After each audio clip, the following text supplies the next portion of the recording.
चलिए हम लोग प्रार्थना करके शुरुआत करेंगे। पिता परमेश्वर, आपको धन्यवाद देते हैं प्रभु, सही सलामत प्रभु तू पहुंचाया प्रभु हर एक दुर्घटना से प्रभु तूने मेरा रक्षा किया प्रभु। और इस समय प्रभु हम चाहते हैं कि प्रभु जैसे आप हमारे शरीर की सुरक्षा करते हैं, इस समय प्रभु हम आते हैं प्रभु अपने आत्माओं को लेके, अपने प्राण को लेके प्रभु। हमारे प्राण को प्रभु आप शैतान का धोखा से बचाइए प्रभु। तूने बार बार कहा ध्यान देना कि सावधान रहो कि कोई तुम्हें भरमाए नहीं। और इसमें हम प्रार्थना करते हैं प्रभु कि आज हम आपके बारे में और जान पाए, आपको और करीबी से पहचान पाए प्रभु। हर एक भ्रम, हर एक झूठा कल्पना, झूठा विचार आपके विषय में प्रभु, धोखा भरा विचार प्रभु, जो शायद आपका जिसमें आपके बारे जो सत्य है वो नहीं है, वो प्रभु प्रार्थना करते हैं वैसा हर एक ऊंचा गढ़ टूट जाए, हर एक कल्पना वैसा टूट जाए प्रभु। और प्रार्थना करते हैं कि आप हमें अपना सत्य दिखाइए और हम आपके सत्य के द्वारा आजादी। धन्यवाद पिता, आपका नाम को ऊंचा उठा, आपका लहू को यहाँ पे हर एक पे छिड़कते हैं। यीशु मसीह के नाम से प्रार्थना करते हैं, आमीन। ओके, फोन साइलेंट में रख दीजिएगा। और तो हम लोग पढ़ रहे हैं, विषय है जीवन के प्रश्न, अलग अलग सवाल जो हमारे मन में आता है, खासकर आत्मिक जिंदगी को लेके, वचन को लेके, बहुत सारे मसीहत को लेके, जिंदगी मृत्यु को लेके, ऐसे बहुत सारे मन में जो सवाल उठता है। और आज से मैं कहूंगा हम लोग एक बहुत ही जरूरी सवाल को देखेंगे। इसका जवाब शायद हर एक के मन में कुछ ना कुछ होगा, लेकिन इस पे जितना ज्यादा मनन करते हैं उतना ज्यादा हमें और भी जवाब मिलता है, क्योंकि ये सवाल का जवाब इतना गहरा है कि आप जितना ज्यादा खोदेंगे उतना ज्यादा आपको इससे जवाब मिलेगा। सवाल ये है, यीशु मसीह क्यों मरे? यीशु मसीह क्यों मरे? ये बहुत ही सिंपल सवाल है। आप सोचेंगे कि क्योंकि सबके पास इसका एक न एक जवाब होगा, लेकिन मैं दूसरा दिन कितना सिर्फ 2 या 3 मिनट ही इस पे ज्यादा सोच रहा था और देखा कि एक के बाद एक हर दिन एक नया जवाब मिल रहा है, हर दिन एक नया जवाब मिल रहा है। क्योंकि याद रखिए पूरा वचन यीशु मसीह के बारे में है। तो आज हम लोग मेरे अनुसार ये सबसे जरूरी कारण है जिस वजह को पूरा करने के लिए यीशु मसीह मरे। बहुत लोगों का मन में सबसे जरूरी कारण लगता है यीशु मसीह इससे मरे क्योंकि वो यीशु मसीह का मरने का वजह इसलिए क्योंकि वो हमसे प्रेम कर। वो सबसे बड़ा कारण नहीं, ना तो वो यीशु मसीह के कारण, यीशु मसीह के अनुसार वो सबसे बड़ा कारण था, ना तो बाइबल के अनुसार वो सबसे बड़ा। जज्बाती विश्वासियों के अनुसार ये बहुत बड़ा कारण है, क्योंकि हमें अच्छा लगता है जब हम ये सब सुनते हैं कि कोई हमसे प्रेम करता है और कोई हमारे लिए जान दिया। ये जरूर एक कारण है, लेकिन सबसे महत्व कारण ये नहीं था कि क्योंकि वो आपसे प्रेम करते, जो भी वो आपसे प्रेम करते हैं, लेकिन मेन रीजन वो नहीं था। मेन रीजन कुछ और है, मेन रीजन कुछ और, क्योंकि बहुत लोग हमसे प्रेम करते हैं, हम हमारे लिए मरे बगैर। वो अपना प्रेम को बस साबित करने के लिए क्रूस पे नहीं गए, वो एक और चीज को साबित करने के लिए क्रूस पे गए, जो बहुत ही जरूरी है। वो वाला चीज आज हम लोग देखेंगे कि यीशु मसीह सबसे अहम कारण जिसके लिए वो अपना जान दिए, अपना लहू बहाए, वो ये है कि दिखाने के लिए कि परमेश्वर धर्मी है, कि परमेश्वर धर्मी। आप सोचेंगे अगर किसी को दिखाना है, बताना है परमेश्वर धर्मी है, तो चर्च जाए, अच्छा काम करे या प्रचार भी करे।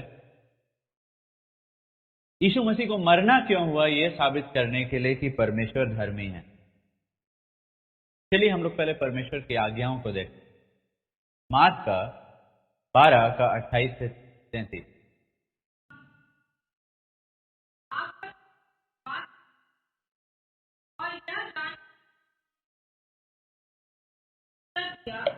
उससे पूछा, सबसे मुख्य आज्ञा कौन सी है? यीशु ने उसे उत्तर दिया, सब आज्ञाओं से है, एक प्रभु हमारा परमेश्वर एक ही प्रभु है और तू प्रभु अपने परमेश्वर सारे मन से और अपने सारे प्राण और अपनी सारी बुद्धि से और अपनी सारी शक्ति से प्रेम रख। और दूसरी यह है, तू अपने पड़ोसी से अपने समान प्रेम रख। इससे बड़ी और कोई आज्ञा। 33। शास्त्री ने उससे कहा, हे गुरु, बहुत ठीक, मैं सच कहा, वह एक ही है और उससे और कोई नहीं, और उससे सारे मन और सारी और सारे प्राण और सारी साथ रखना और पड़ोसी से समान प्रेम रखना, सारे मुंह बलि और बलिदानों। हाँ, हम लोग पिछले बार देखे बलिदानों के विषय में, है कि नहीं? प्रचार कर रहा था। पिछले बार हम लोग देखे कि बलिदान को देना काफी नहीं है, भेंट देना, चर्च जाना, ये काफी नहीं है। दिल से परमेश्वर से प्रेम रखना है। और आज यहाँ पे वही चीज ये शास्त्री जान गया कि कुल मिला के सारे बलिदानों से ज्यादा जरूरी ये है कि पूरे दिल, पूरे मन के साथ, पूरे ताकत, पूरे बल के साथ परमेश्वर से प्रेम रखना है और एक दूसरे से एक समान प्रेम रखना है। अब सवाल ये था कि सबसे बड़ा आज्ञा क्या है, और लोग एक जवाब चाह रहे थे, लेकिन यहाँ पे यीशु मसीह एक जवाब में दो आज्ञा देते हैं। दो आज्ञा देते हैं, क्योंकि ये दोनों परमेश्वर कह रहे हैं कि हम परमेश्वर की आज्ञाओं को एक में सिंप्लीफाई नहीं कर सकते, दो ही रहेगा हमेशा हमेशा। सबसे बड़ा आज्ञा का क्या मतलब? देखिए, हम लोग अपने जिंदगी में जाने या अनजाने में पाप को कैटेगराइज कर देते। ये विचार बुरा है, आत्महत्या बुरा है, सबसे ज्यादा बुरा मर्डर, धोखा देना। हम लोग अपने अनुसार मन में ये बुरा है, ये उससे ज्यादा बुरा है, ये पाप उससे ज्यादा बुरा है। लेकिन परमेश्वर के अनुसार और गवर्नमेंट के अनुसार, गवर्नमेंट को भी अगर आप देखेंगे तो व्यभिचार के लिए ठीक है, केस हो सकता है और आपको जेल भी जा सकते हैं आप। लेकिन मर्डर के लिए भी 15 साल, कभी कभी कहीं कहीं पे 14 साल, कहीं पे 25 साल, कहीं कहीं पे एक आदमी का भी जान ले लिए तो आपको फांसी चढ़ा दिया जाएगा। लेकिन चलिए इंडिया का बात करते हैं, 14 साल। लेकिन एक चीज अगर आप देखेंगे, अगर आप गवर्नमेंट के खिलाफ जाएंगे, टेररिज्म में इन्वॉल्व हो जाएंगे, आतंकवादी में आप शामिल हो जाएंगे, तब डायरेक्ट फांसी। अगर हिंट भी लग गया कि आप बॉम्ब बनाने में मदद किए थे, डायरेक्ट फांसी। क्यों? क्यों वो लोग, क्यों गवर्नमेंट टेररिज्म को नॉर्मल मर्डर जैसा नहीं देखता है? क्योंकि गवर्नमेंट के लिए और कोई भी सरकार के लिए वो लोग बस अडल्ट्री, मर्डर ऐसा करके नहीं देखते हैं। वो लोग देखते हैं कि सबसे बड़ा चीज है देश के प्रति विश्वास योग्य रहो। वो सबसे बड़ा आज्ञा है कॉन्स्टिट्यूशन में कि इस तरह के नागरिक हो, देश के प्रति विश्वास योग्य रहो। देश के खिलाफ कुछ करोगे तो तुम्हारा जीने का हक हम लोग तुमसे ले लेंगे। ठीक है? वही चीज अब परमेश्वर का राज्य में भी समझिए। सबसे बड़ा पाप जान लेना या व्यभिचार करना ये सब नहीं है। सबसे बड़ा पाप अगर आपको जानना है क्या है, तो आप सबसे बड़ा आज्ञा को देखिए। सबसे बड़ा आज्ञा को आप तोड़ेंगे, आप सबसे बड़ा पाप किए हैं। और सबसे बड़ा आज्ञा क्या है?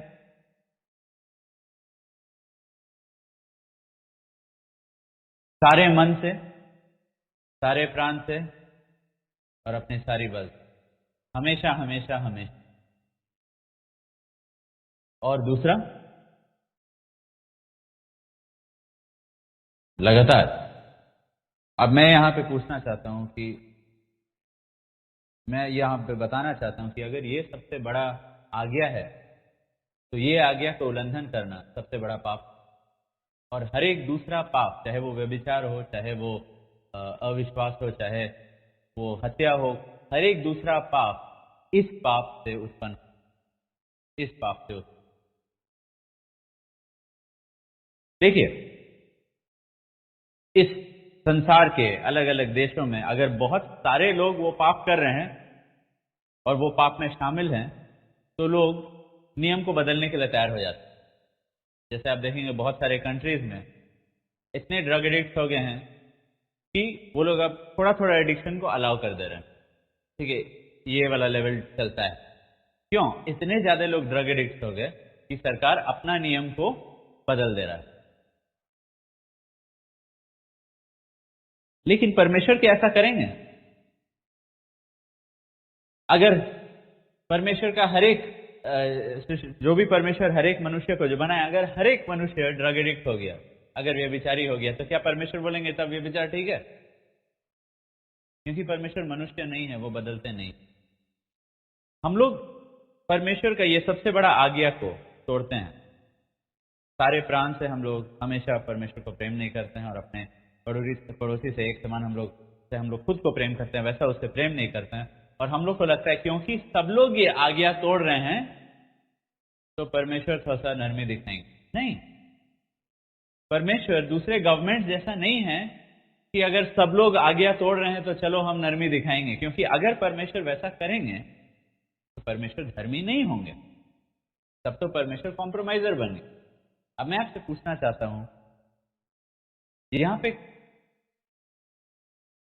क्या आप ये विश्वास से कह सकते हैं कि आप अपना जिंदगी भर, हर दिन, हर पल, पूरे मन के साथ, पूरे बल के, अपनी पूरी बल के साथ परमेश्वर से प्रेम किए हैं? आप बोलेंगे इसका मतलब फिर से आप बोल रहे हैं 24 घंटा बाइबल पढ़ो। नहीं, क्योंकि आप बाइबल पढ़ते समय भी आपका मन टीवी पे रह सकता है, क्रिकेट मैच पे रह सकता है, पत्नी के खिलाफ आज ठीक से खाना नहीं बनाए, किसी के साथ आप नाराज हो सकते हैं। बाइबल पढ़ते समय आपका मन भटक सकता है, आप सबको मालूम है। यानी कि आप पूरा प्राण से प्रेम नहीं कर रहे हैं पर। और अगर बात हो अपने पड़ोसी से वैसे ही प्रेम करना जैसा आप खुद से, क्या आप अपने पड़ोसी को, अपने भाई बहन, पति पत्नी, बच्चों या जिसको भी उतना ही माफ करते हैं जितना आप अपने आप को माफ करते हैं? आप किसको ज्यादा तुरंत माफ करते हैं, अपने आप को गलती करके या अपने रूममेट को, अपने भाई, किस, या अपने दुश्मन? किसको जल्दी माफ करते हैं? खुद को। खुद 100 बार गलती करेंगे माफ, पत्नी एक बार कुछ गलती की डांटना शुरू, पति एक बार कुछ गलती किया तुम नहीं सोचो, तुम वैसे ही, या कोई भी। इसका क्या मतलब कि हम लोग जिस तरीके से अपने आप को प्रेम करते हैं वही रीति से हम लोग दूसरे को प्रेम नहीं कर रहे हैं। फिर से हम लोग सबसे बड़ा आज्ञा को तोड़ रहे हैं। अब मैं आपसे पूछना चाहता हूं, क्या आप गिन भी सकते हैं आप कितना बार सबसे बड़ा आज्ञा को तोड़े हैं? ये दोनों मिला के सबसे बड़ा आज्ञा यीशु मसीह बोल रहे हैं। ये नहीं कि दूसरा वाला दूसरा बड़ा आज्ञा, नहीं, दोनों को मिला के सबसे बड़ा आज्ञा। कितना बार आप सबसे बड़ा आज्ञा को तोड़े हैं? और अगर आप सबसे बड़ा आज्ञा को तोड़े हैं तो आप सबसे बड़ा पाप किए। सारे पापों में से सबसे बड़ा पाप, सबसे बड़ा आज्ञा तोड़। कितना बार आप प्रार्थना करते समय भी डिस्ट्रैक्ट हो गए? आपका प्राण प्रार्थना में नहीं था, आपका प्राण बाइबल रीडिंग में नहीं था। कितना बार आप बोले नहीं आज थक गए, आज नहीं जाएंगे।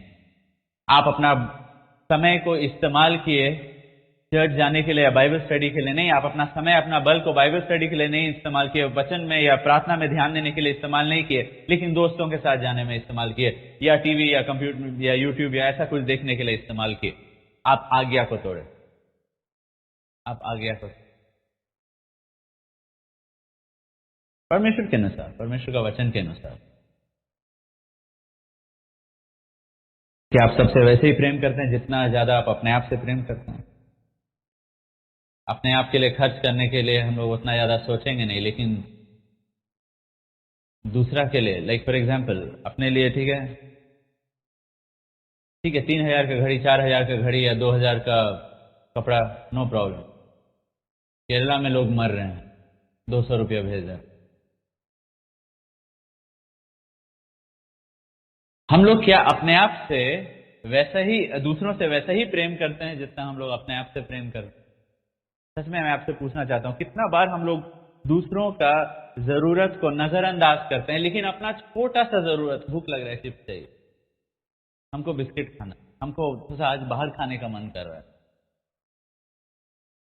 जरूरी नहीं है, लेकिन छोटा सा मन में आया कि नहीं हमको खाना है। लेकिन दूसरों का बड़ा बड़ा जरूरत को हम लोग भूल जाते हैं।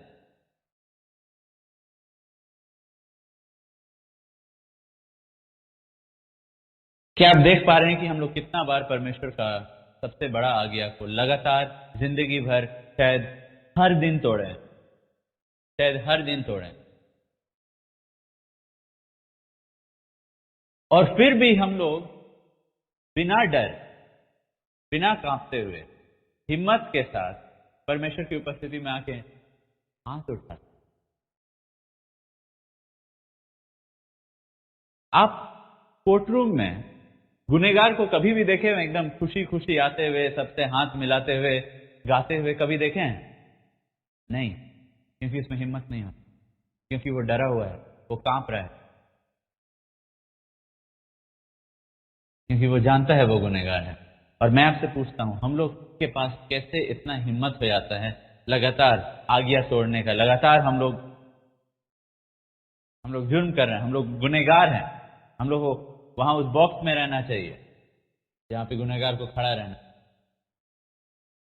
कार्रवाई, लेकिन उसके बजाय लोग हिम्मत के साथ आते, बिना कभी भी सोचे कि हम कितने बड़े पापी, बिना कभी भी सोचे कि हम आज कितना बार परमेश्वर का सबसे बड़ा, छोटा नहीं, सबसे बड़ा आज्ञा हो कितना बार लगातार तोड़।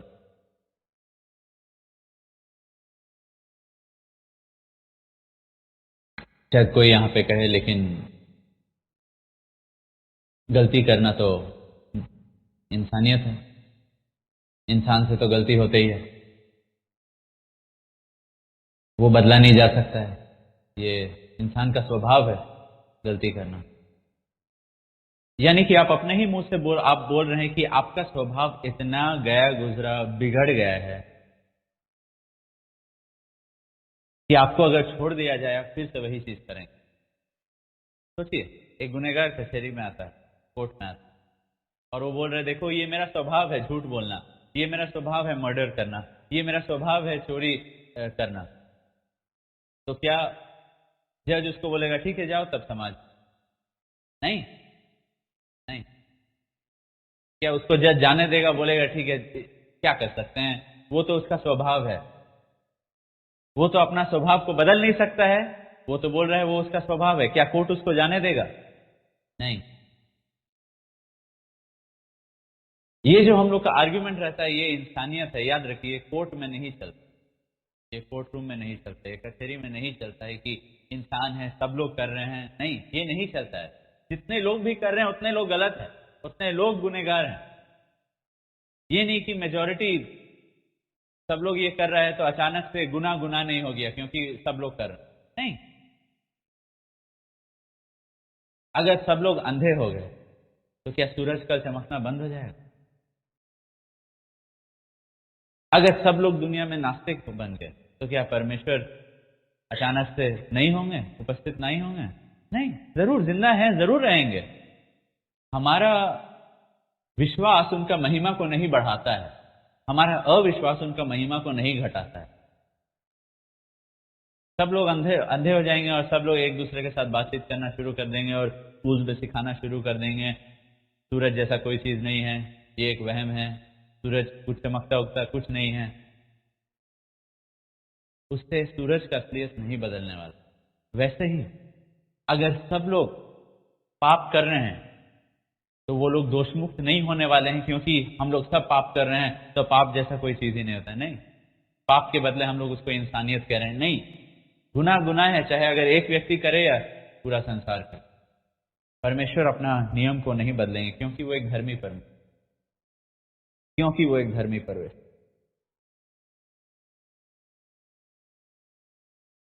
तब हम लोग बोलेंगे कि ये जो परमेश्वर का धर्म का धार्मिकता का जो नाप है ये इतना ऊंचा है और परमेश्वर इसको कम भी नहीं करने की कोशिश कर रहे हैं। ये नाप जो परमेश्वर का है, ये जो दो आज्ञा परमेश्वर दिए हैं पूरे मन के साथ, पूरे अपनी पूरी बल के साथ, अपना प्राण के साथ, पूरी आत्मा के साथ, और एकदम बिना पक्षपात हुए प्रेम करना। यानी कि अगर अपनी बेटी का गलती को हम 10 बार माफ कर रहे हैं, दूसरा का भी माफ करना चाहिए। जितना जल्दी अपना बेटा अपना बेटी को माफ किया, उतना प्रेम किए, दूसरों से भी उतना ही प्रेम करना चाहिए। ये नहीं कि देखो वो कितना बिगड़ गई है, वो कितना बिगड़ गया है, नहीं। अगर लगातार परमेश्वर बोल रहे हैं कि सबसे बड़ा पाप हम लोग कर रहे हैं और हम लोग बोल रहे हैं प्रभु ये वाला स्टैंडर्ड जो आपका है, ये जो नाप है आपका धार्मिकता का, हम लोग से बहुत ही ऊंचा है, हम लोग चाहे जो भी करें हम लोग नहीं पहुंच पाएंगे। आपका जो एक्सपेक्टेशन है, आपका जो उम्मीद है मनुष्य से, वो गलत है। आप जो चाह रहे हैं मनुष्य से, वो असंभव है।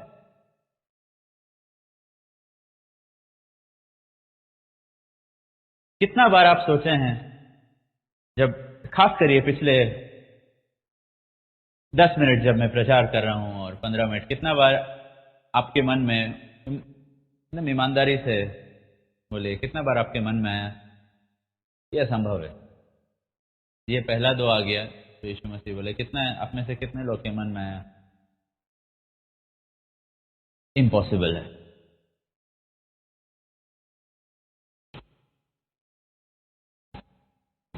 सच में बोले, कितने बार आपके मन में आया कि ये असंभव है, नहीं कर सकते हैं, कभी नहीं किए हैं? और अच्छा, कोई है जो कह सकता है कि वो किया है अपने जिंदगी में ये पहला दो आ गया को? कोई है? कोई नहीं है। और कितने लोग कहेंगे कि ये संभव है? कितने लोग कहेंगे कि ये संभव है? 2 लोग कहते हैं संभव है। कितने लोग कहते हैं असंभव है? हाथ उठाइए। अब एक चीज के लिए तो पेंसिल पेन मत उठाइए, हाथ उठाइए। कितने लोग कहते हैं संभव है? संभव है, संभव है। कितने लोग कहते हैं असंभव है?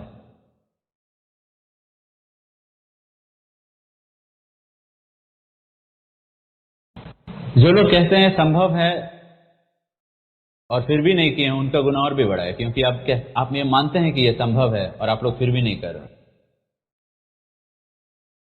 है कि नहीं? जो लोग कहते हैं कि ये संभव है और फिर भी आज्ञा को तोड़ रहे हैं, मतलब आप बोल रहे हैं प्रभु मैं ये कर सकता था लेकिन मैं नहीं किया, यानी कि आप जानबूझ के नहीं कर।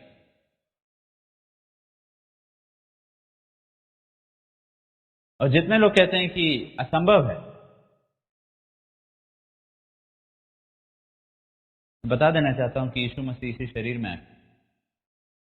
यीशु मसीह के हमेशा पिता से प्रेम किया, हमेशा अपने पड़ोसी से उतना प्रेम किया जितना वो खुद से किया। हाँ, आप बोलेंगे यीशु मसीह तो क्या थे? 100% एकदम पूरी तरह से परमेश्वर थे और 100% मनुष्य भी। इसी पृथ्वी में, इसी शरीर में, ऐसे ही शरीर में 100% गॉड 100% मैन। हर एक परीक्षा, ऐसा कोई परीक्षा आप नहीं महसूस किए हैं अपने शरीर में जो उनके शरीर में नहीं आया। ऐसा कोई भी जज्बात नहीं है जो आप महसूस किए हैं, परीक्षा या दबाव आप महसूस किए हैं जो वो नहीं महसूस। आप अपने माता पिता से, आपको लगा कि आप नाराज हुए और आपको लगा कि वो लोग गलत हैं। यीशु मसीह के माता पिता भी इम्परफेक्ट, वो लोग सिद्ध नहीं, देवर इम्परफेक्ट। कहीं पे नहीं लिखा हुआ है जोसेफ एंड मेरी वर परफेक्ट। यहाँ पे यीशु मसीह यहाँ तक कि मेरी को सिखा भी रहे हैं और कभी कभी वो बुला रही, वो नहीं जा रही क्योंकि वो गलत बुलाने। 30 साल लगातार, जब तक बपतिस्मा नहीं लिया तब तक अपने माता पिता के अधीन में। और बहुत लोग मानते हैं कि यूसुफ का मृत्यु जल्दी हो गया क्योंकि उसके बाद हम लोग नहीं देखते हैं कि यूसुफ कहीं पे था परिवार में, तब मर गया होगा, जल्दी मर गया। यानी कि सबसे बड़ा बेटा कौन है? यीशु मसीह। और वचन दिखाते हैं कि यीशु मसीह के 4-5 स्टेप सिस्टर्स थे, स्टेप ब्रदर्स एंड सिस्टर्स। तो उनके लिए कौन कमा रहा है, उनके लिए कौन सब कुछ कर? जूड, जेम्स, ये लोग के लिए कौन कर रहा है? यीशु मसीह, बड़ा भाई। और आपको वर्सेस से या बाद में पूछ सकते हैं जहाँ पे लोग बोल रहे हैं कि आपकी माँ और आपके भाई बहन बाहर में रुके हुए हैं, जहाँ पे झूठ बोलता है कि brother of the Lord Jesus, जहाँ पे उसके भाई बोलते हैं कि समय आ गया है यरूशलेम जाने के लिए, और यीशु मसीह बोले नहीं, तुम्हारा समय आ गया है, मेरा। के खुद के भाई बहन उसमें काफी दिन के बाद विश्वास करने लगे, शुरुआत में विश्वास नहीं। तो मैं बस यीशु मसीह का संसारिक परिस्थिति आपको बता रहा हूं। आप कहेंगे कि आपका परिस्थिति मुश्किल है इसीलिए आप इतना प्रेम नहीं कर सकते। किसी के पास है कोई यहाँ पे सबसे बड़ा है परिवार में? सब भाइयों आप कितने भाई बहन? 3। तो यीशु मसीह के 4, और उनको कमाना था कि पिता जल्दी मर गए। ये सब उनका परमेश्वर, पिता परमेश्वर उनके लिए पूरा प्लान किया उनका जिंदगी को। कोई बिजली नहीं, कोई इंटरनेट नहीं, कुछ नहीं, कम्युनिकेशन बहुत मुश्किल, चल के इधर उधर जाओ, बाइक नहीं, गाड़ी नहीं, कुछ नहीं। अगर आपको 2000 साल पहले का जिंदगी में अचानक से डाल दिया जाए तो सोचिए आप कितना कंप्लेन। और सोचिए बिना कोई कंप्लेन कर, घर में टॉयलेट भी नहीं, घर में टॉयलेट भी नहीं। 2000 साल पहले के बारे में बात कर रहा हूं। मतलब परमेश्वर चुन सकते थे कि 1990 या 2010 में यीशु मसीह को भेजे? नहीं, 2000 साल पहले ही। तो कोई भी नहीं कह सकता है कि प्रभु ये असंभव है, क्योंकि यीशु मसीह ये दिखा दिए इस पृथ्वी में, इस शरीर में, पुराने समय में आके जीना बिना शिकायत, और लगातार परमेश्वर से प्रेम करते रहना, लगातार अपने भाइयों और बहनों से प्रेम करते रहना, चाहे वो लोग उस पर विश्वास करें, चाहे वो लोग जितना भी धोखा दे, चाहे जूडस आके चूम के उसको पकड़वा दे, फिर भी यीशु मसीह दिखा दिए कंप्लेन नहीं करते। यीशु मसीह दिखा दिए कि उस समय भी उसको एक मित्र कह के पुकारे। यीशु मसीह दिखा दिए कि ये संभव है। मतलब क्या? वापस चलिए कोर्ट रूम चलते हैं। वहां पे जब आप वहां पे कचहरी में हैं और आप बोल रहे हैं कि जज साहब ये तो असंभव है, तो जज यीशु मसीह को सामने में लाएंगे, परमेश्वर यीशु मसीह को सामने में लाएंगे, बोलेंगे ये तुमसे भी ज्यादा बुरा परिस्थिति में था, लेकिन ये पाप,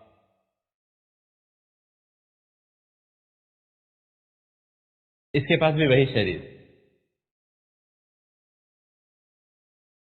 लेकिन ये पाप पे जय पाए।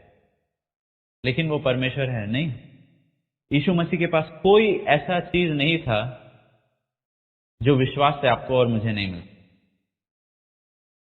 यीशु मसीह के पास कोई भी ऐसा एक्स्ट्रा हेल्प नहीं दिया गया यीशु मसीह को जो एक विश्वासी को नहीं दिया जाता है। एक चीज बोलिए यीशु मसीह को जो परमेश्वर यीशु मसीह को दिए, जो एक विश्वासी को नहीं देंगे आज। बोलिए, एक चीज बोल दीजिए।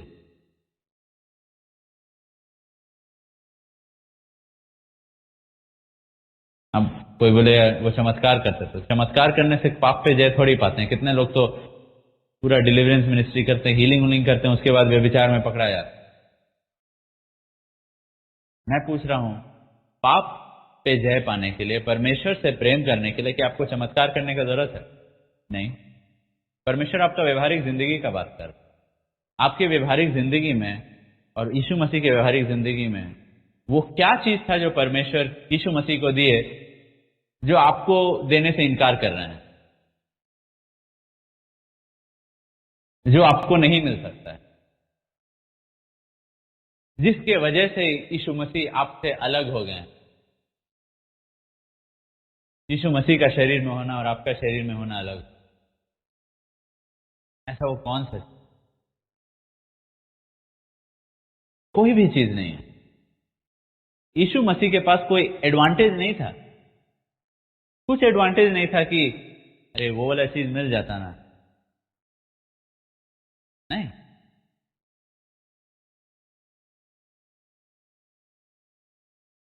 कोई एडवांटेज नहीं था, सबको वही शरीर। सबको वही शरीर दिया गया, यीशु मसीह को भी वही शरीर दिया गया। यानी कि हम लोग ये नहीं कह सकते हैं कि यह असंभव है। और अगर हम लोग ये नहीं कह सकते हैं कि यह संभव है, मतलब ये संभव है और हम लोग किए नहीं, ठीक है। और जो लोग मानते हैं कि यह संभव है, अब हम लोग इतना हम लोग गए गुजरे हुए कि अब हम लोग मानने के लिए तैयार भी नहीं है कि यह संभव है।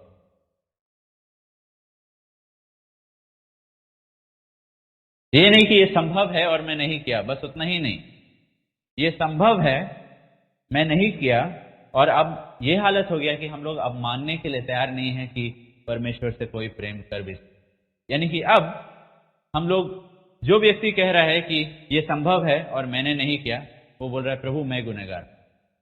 लेकिन जो व्यक्ति कह रहा है कि यह असंभव है, वो कह रहा है पर प्रभु तू गुनहगार, क्योंकि तूने ऐसा मुझसे कुछ मांगा जो सच में मैं दे नहीं, है कि नहीं। तब हम लोग उंगली परमेश्वर के ऊपर उठा रहे हैं और बोल रहे हैं कि प्रभु तू मुझसे वो सब मांग रहा है जो सच में मेरे पास वो ताकत ही नहीं है तुझे देने के लिए। जो इस शरीर में जब तक मैं हूं, जब तक मैं स्वर्ग में नहीं जाऊंगा प्रभु, जब तक इस शरीर में हूं, मैं कभी भी आपसे वैसा प्रेम नहीं कर सकता हूं। ये असंभव है, आपका मांगना ही बिल्कुल गलत है। ये एक इनवैलिड रिक्वेस्ट, ये एक इनवैलिड कमांड है।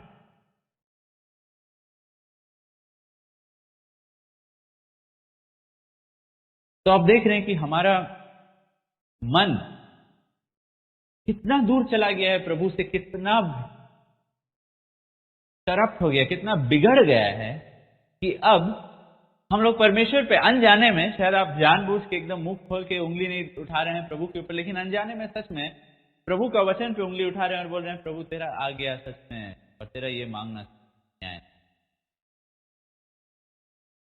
मतलब हम लोग इसका तुलना कर सकते हैं कि एक व्यक्ति, एक गरीब व्यक्ति से 1 करोड़ मांग रहा है जब उसके पास है ही नहीं देने,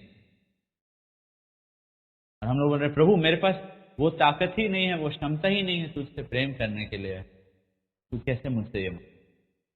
और तब प्रभु बोल रहे हैं देखो यीशु वो किया, वो किया। कितने बुरे उस समय के धर्म के जो अगुवे थे, उस समय फरीसी लोग, सदूकी लोग, बहुत घटिया किस्म का थे, वो बहुत कपट से भरे हुए थे।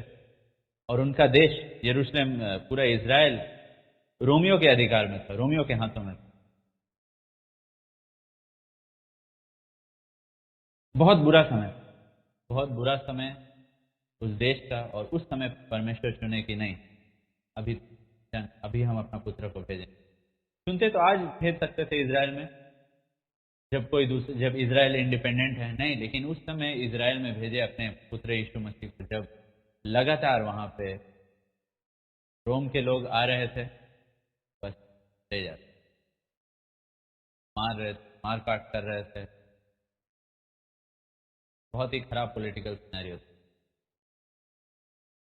कैसे, और एक और परिस्थिति में भेजे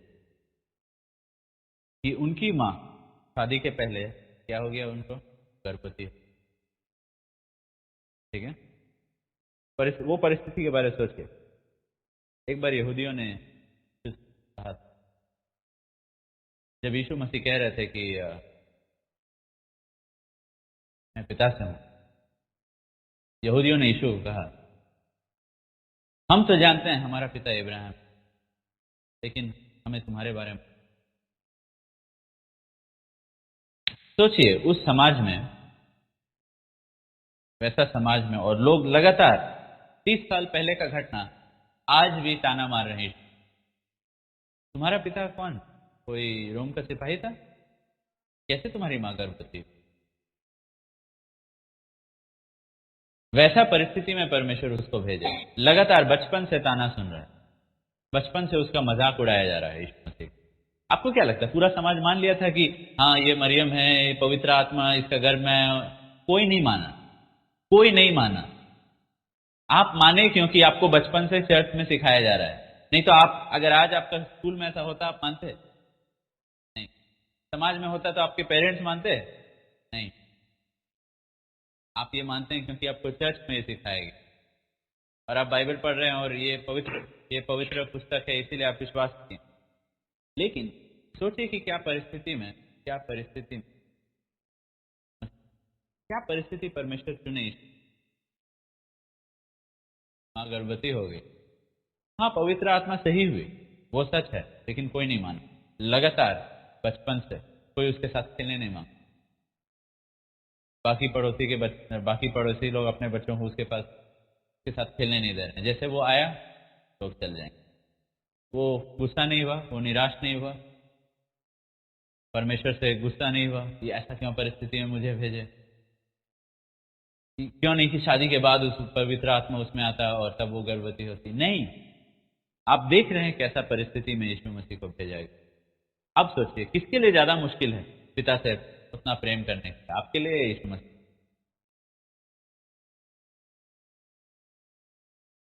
सोचिए अगर आपका वैसा परिस्थिति होता,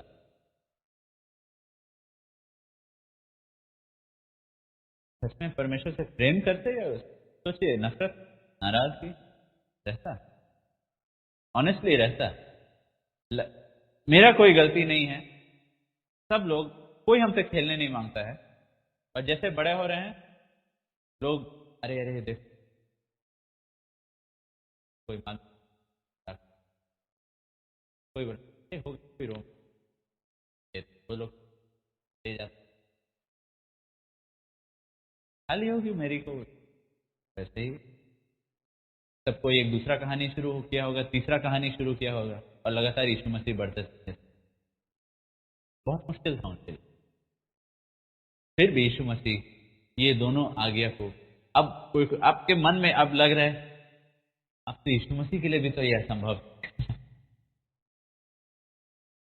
क्योंकि आप अपने आप को यीशु मसीह के जगह में डाल रहे हैं और बोल रहे हैं कि ये तो बिल्कुल असंभव है। लेकिन यीशु मसीह की इसी शरीर में होके, इसी शरीर में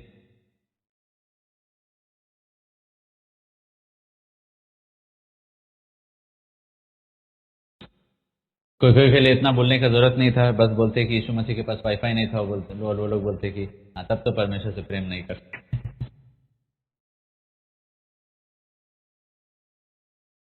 लेकिन यहां पे एक प्रॉब्लम आ गया, हम लोग सब पापी हैं और हर एक व्यक्ति जो ये आज्ञा तोड़ा है वो पापी है, बहुत बुरा पापी है।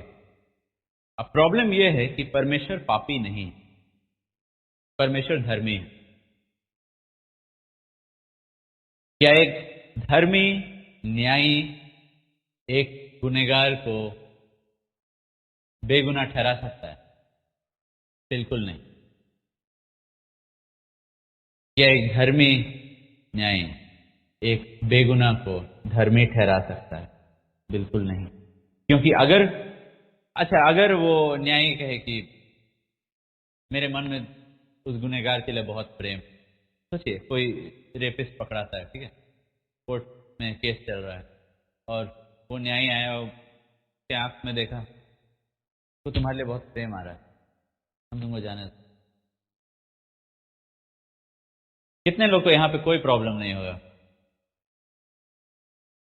किसी को कोई यहाँ पे है जिसको लगता है कि इसमें एब्सोल्युटली कोई प्रॉब्लम नहीं है उसको, अगर वो जज प्रेम से भरा हुआ है और वो गुनहगार के आंख में देखता है और उसके लिए एकदम तरस आता है, प्रेम आता है, तो जाओ जाओ वापस समाज में।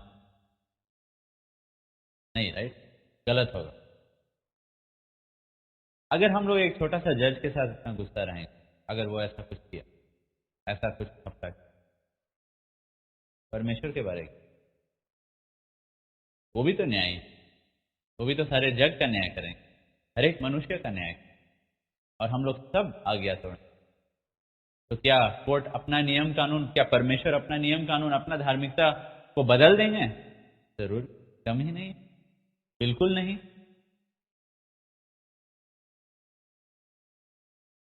बिल्कुल नहीं।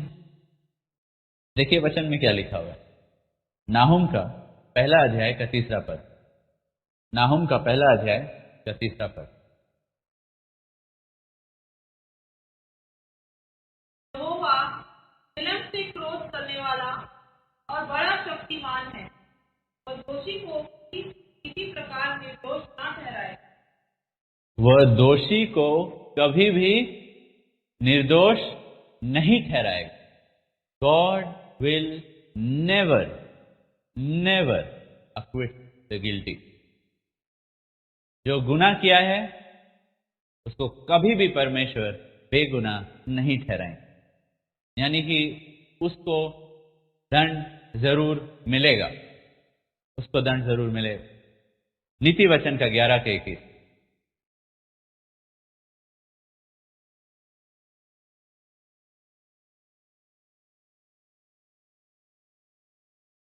मैं दृढ़ता के साथ कहता हूँ, बुरा मनुष्य निर्दोष ना ठहरेगा, परंतु धर्मी का वंश बचाया जाएगा। मैं दृढ़ता के साथ कहता हूं कि बुरा मनुष्य बिल्कुल भी परमेश्वर उसको निर्दोष नहीं ठहराएंगे। अब एजिकिल का 18:4 ये सब लिख लीजिए, आप वचन सुन लीजिए और बाद में जाके आप पढ़ सकते।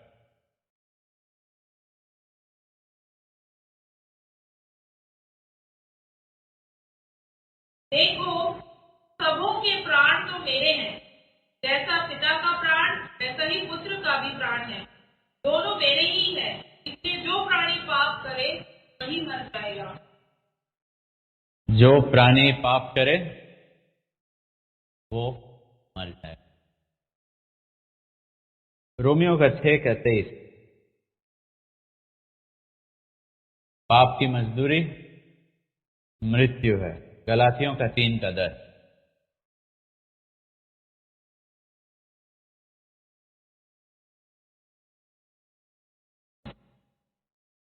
इसलिए जितने लोग व्यवस्था के कामों पर भरोसा रखते हैं वे सब शाप के अधीन हैं, क्योंकि लिखा है, जो कोई व्यवस्था की पुस्तक में लिखी हुई सब बातों के करने में स्थिर नहीं रहता वह शापित है। अगर आप व्यवस्था को पूरी तरह से नहीं माने, और याद रखिए व्यवस्था यानी कि 633 नियम 633, कोई यहां पे नहीं है जो हर एक नियम कानून को बोल भी पाएगा। इंडियन कॉन्स्टिट्यूशन सबसे बड़ा कॉन्स्टिट्यूशन है, उसमें तो और भी ज्यादा है। लेकिन अगर सिर्फ बाइबल का ही देखा जाए, परमेश्वर कह रहे हैं कि अगर कोई भी व्यवस्था को पूरी तरह से नहीं रखा है तो वो गुनहगार,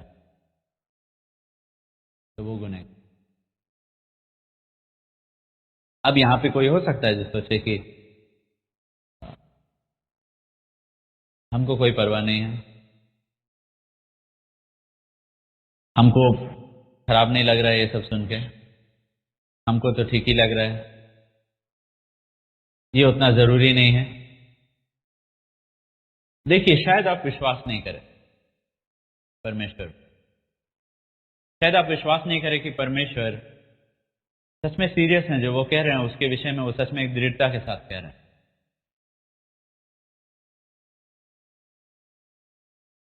लेकिन मैं बता दे रहा हूं, जो भी गुस्सा है जिसके वजह से आप शायद परमेश्वर का वचन को उतना सीरियसली नहीं ले रहे हैं,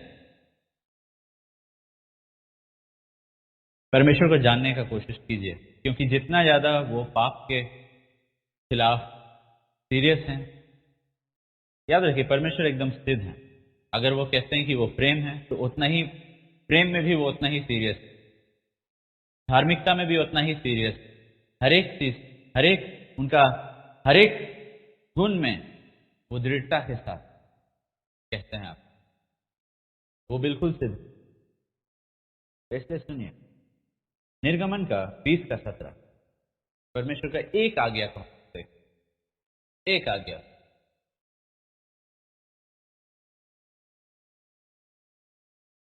तू किसी की घर का लालच ना करना, ना तो किसी की स्त्री का लालच करना, और ना किसी के दास दासी या बैल गधे का, ना किसी की किसी वस्तु का लालच करना। Do not Dzire others possession, किसी का कोई भी वस्तु का, यहां तक कि किसी और का, अगर हम टीवी देख रहे हैं तो किसी कोई बड़ा सर्वेंट ऑफ गॉड का मिनिस्ट्री को देखे तो हमको उसका सेवकाई का भी लालच नहीं करना, नहीं उसका बड़ा चर्च है, हम मेरा चर्च वैसा कब बड़ा होगा, हमको उसका चर्च का भी लालच नहीं करना। एक ही आज्ञा को देखिए, किसी और का वस्तु का लालच मत कीजिए। आप देखिए आज काफी बहनें आप देखे, वो ज्यादा कुछ, वो वाला रंग कितना अच्छा है, वो वाला कुर्ता कितना अच्छा है, हमको भी वो चाहिए। लालच। उसका घड़ी कितना है, लालच। लालच क्या है? हम असंतुष्ट हैं, जो परमेश्वर दिया उसमें हम असंतुष्ट हैं। जो परमेश्वर दिया है उसमें हम आनंदित नहीं हैं। जो परमेश्वर हमको नहीं दिया है, जो किसी और का चीज, जब तक वो हमको नहीं मिलेगा, वो वाला चीज, वो वाला वस्तु, चाहे वो कपड़ा हो या किसी की बीवी हो, कुछ भी हो, जब तक वो चीज हमको नहीं मिलता है तब तक मेरा जीवन में कोई आनंद नहीं, तब तक मेरा जीवन में कोई आनंद नहीं। परमेश्वर ने कहा लालच मत करो। बस एक ही आज्ञा को देख, रोमियो का 7:7-9।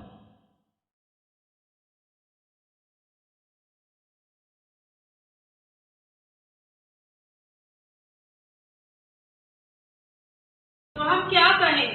क्या व्यवस्था पाप है? कदापि नहीं, वरन बिना व्यवस्था के मैं पाप को नहीं पहचानता।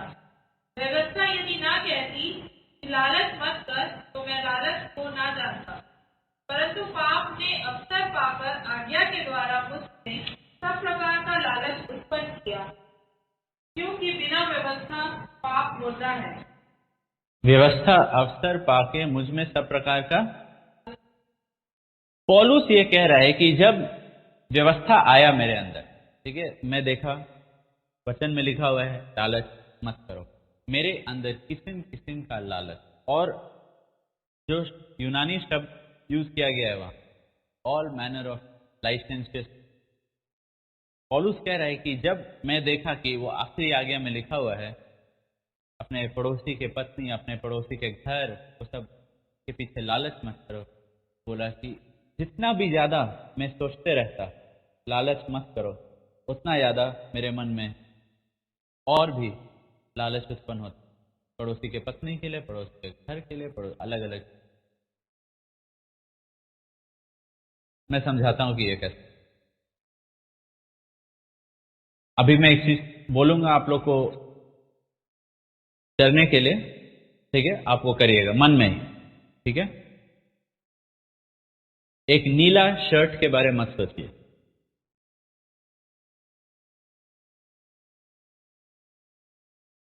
आप लोग क्या के बारे में सोचे? वचन में लिखा हुआ है लालच मत करो,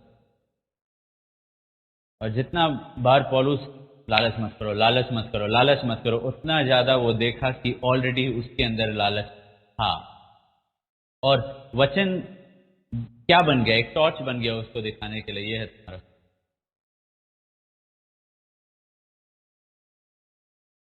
वचन क्या करता है? वचन ज्योति है, वचन ज्योति है, पांव के लिए दीपक। वचन आपके अंदर ज्योति लाता है और दिखाता है कि आपके अंदर कितना पाप। जब तक आप आज्ञा नहीं सुने थे और आज्ञा का वर्णन नहीं सुने थे, आज हम लोग 2 आज्ञा को देखे, परमेश्वर से प्रेम करो और अपने पड़ोसी से। जब तक ये आज्ञा आज शाम आप लोग नहीं, तब तक आप लोग सब सोच रहे उसने बड़े पापी नहीं, ठीक है, चर्च जाते हैं, हम प्रेयर करते हैं, सुबह सुबह हम बाइबल पढ़ते हैं, और हम सबको प्रेज द लॉर्ड बोल दिए हैं और प्रार्थना में सिर भी झुकाएं। लेकिन अचानक से जब आज्ञा आया, अचानक से लाइट ऑन, गुनहगार पर, वही वही गुनहगार जो हाथ उठा, वही गुनहगार जो प्रेयर कर रहा, वही वही व्यक्ति, क्योंकि वो व्यक्ति भी परमेश्वर पूरे हृदय से प्रेम, और पौलुस कह रहा है मैं वो व्यक्ति।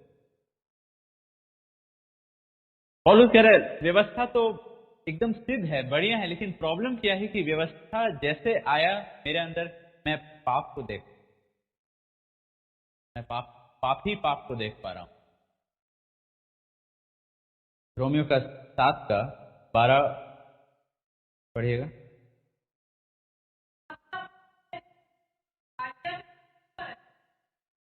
हाँ, व्यवस्था पवित्र है, आज्ञा ठीक और अच्छी है। 14 पढ़िए।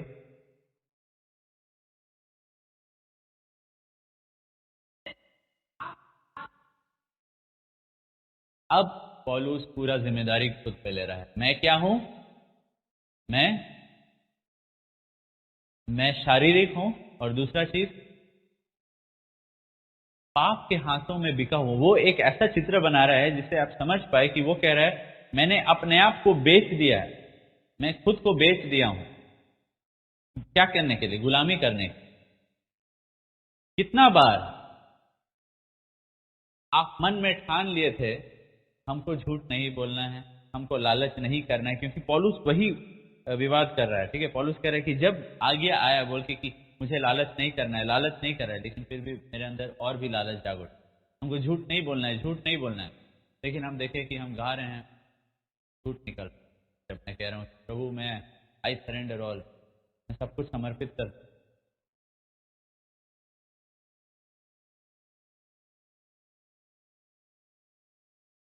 मार्टिन लूथर जो प्रोटेस्टेंट रिफॉर्मेशन लाया, वो पहले कैथलिक चर्च में था, और वो सुधार मतलब अलग होकर प्रोटेस्टेंट रिफॉर्मेशन लाया। उस समय उसके बारे में कहा जाता है कि वो कैथलिक लोग जब जाते हैं कन्फेशन करने के लिए, तो वो गया कन्फेशन करने के लिए, 3 घंटा लगातार कन्फेस करता अपना पाप। और वो जो उस समय प्रीस्ट था वो थक जाता बोल के कि मार्टिन कुछ ऐसा बोलो जो सच में पाप है, कुछ ऐसा चीज का अंगीकार करो जो सच में योग्य है पाप कहलाने के लिए।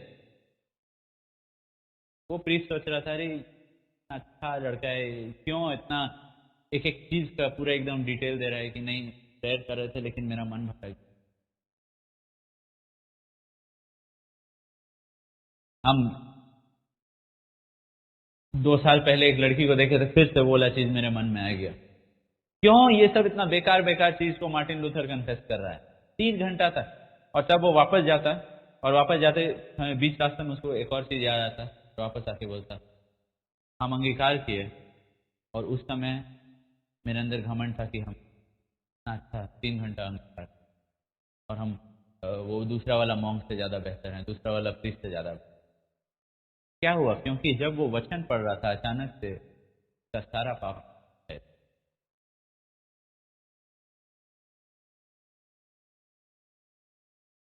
और उस संघर्ष के द्वारा रिफॉर्मेशन आया, उस संघर्ष के द्वारा। क्या आप अपना पाप को गंभीरता से देख? क्या आप अपना पाप को गंभीरता से देख? क्या आप देख रहे हैं कि आप बिक गए, आप अपने आप को बेच दिए हैं? मतलब क्या? आप खुद गुलाम बन गए हैं। कितना बार आप मन में ठान लिए थे हम झूठ नहीं बोलेंगे, कितना बार आप मन में ठान लिए थे हम कुड़कुड़ाएंगे नहीं, कितना बार आप मन में ठान लिए थे हम प्रेयर करेंगे और हम ध्यान देंगे प्रभु, लेकिन आप नहीं किए बात। क्यों? क्योंकि आप पाप के गुलाम बन चुके हैं। ये नहीं कि पाप आप पे प्रभुता किया और आपको गुलाम बनाया, नहीं, आप खुद अपने आप को बेच दिए पाप करने के लिए। किसी का गुलाम बनना यानी कि आप अपना हक खो दिए हैं पाप, यानी कि अब आपका स्वामी क्या है? पाप है। और पाप जब आपको बोलता है अच्छा तुम्हारा पति वैसा बोला ना, कुड़कुड़ाओ, अभी कुड़कुड़ाओ, तो आप कुड़कुड़ाएंगे। अच्छा पास्टर उस दिन तुमको डांटे, नहीं जाओ चर्च, और आप नहीं जाएंगे चर्च। जो भी आपको अंदर में, आप पहले बोले थे हम चर्च लगातार जाएंगे, लेकिन आपका स्वामी पाप बोला नहीं, तुम गुस्सा हो, तुम्हारे अंदर घमंड उत्पन्न होना चाहिए, तुमको ठोकर लगना चाहिए कि कैसे वो ऐसा कह सकते, और आप पाप की गुलामी कर। मिस्र देश में इजरायली लोग थे, वो लोग किसके गुलामी थे? किसके गुलाम कर रहे थे? मिस्र देश के लोग, मिस्री लोग के लोग। ठीक है, वो लोग नहीं चाहते थे वो सब बड़ा बड़ा इमारत बनाना, लेकिन जब वो लोग बोलते नहीं, तब एक तो आता टास्क निकालता लंबा सा बेल्ट या कोई चीज और मार, तब ये लोग कर। और विश्वासियों का वही हाल हो गया है, मसीही लोग का वही हाल। कहेंगे नहीं हम नहीं चाहते हैं, लेकिन आप जाइए रात में और आप देखेंगे वही पाप हो रहा है।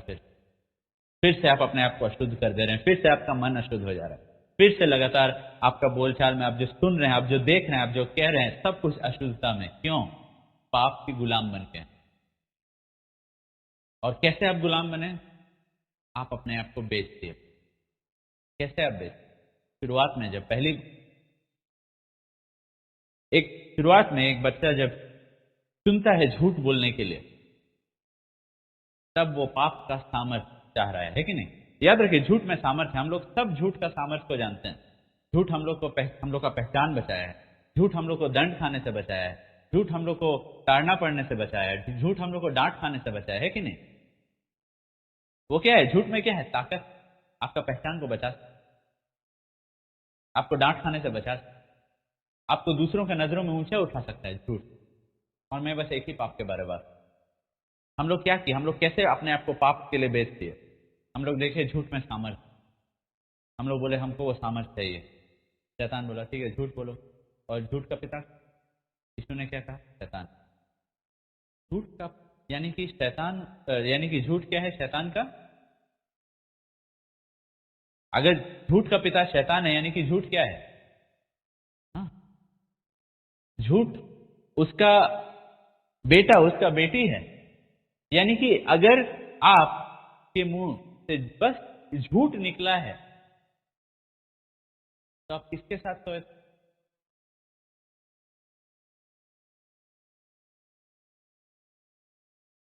तभी आपके अंदर में वो झूठ पैदा हुआ और आपको मजा आया वो सामर्थ, झूठ का सामर्थ पाके कि देखो मेरा पहचान, देखो हम झूठ बोले और पास्टर हमको बधाई दिए या हमको टीचर बधाई दिए, कोई हमको कंग्रेचुलेट, झूठ के डांट नहीं, झूठ के पर। और हम लोग सब अपने आप को इस तरीका से पेश कि ठीक है हमको वो सामर्थ चाहिए और सामर्थ पाने के लिए हम अपना प्राण देने के लिए तैयार, हाँ अपना प्राण देने के।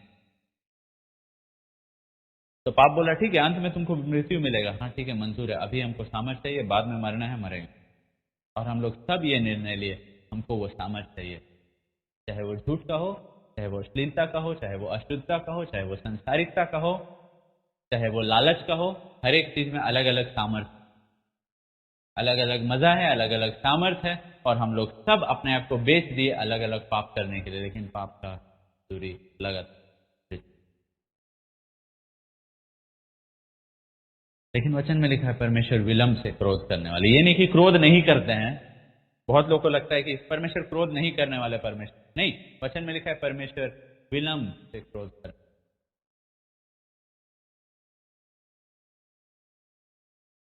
विलंब से क्रोध करने वाले, विलंब से क्रोध करने वाले।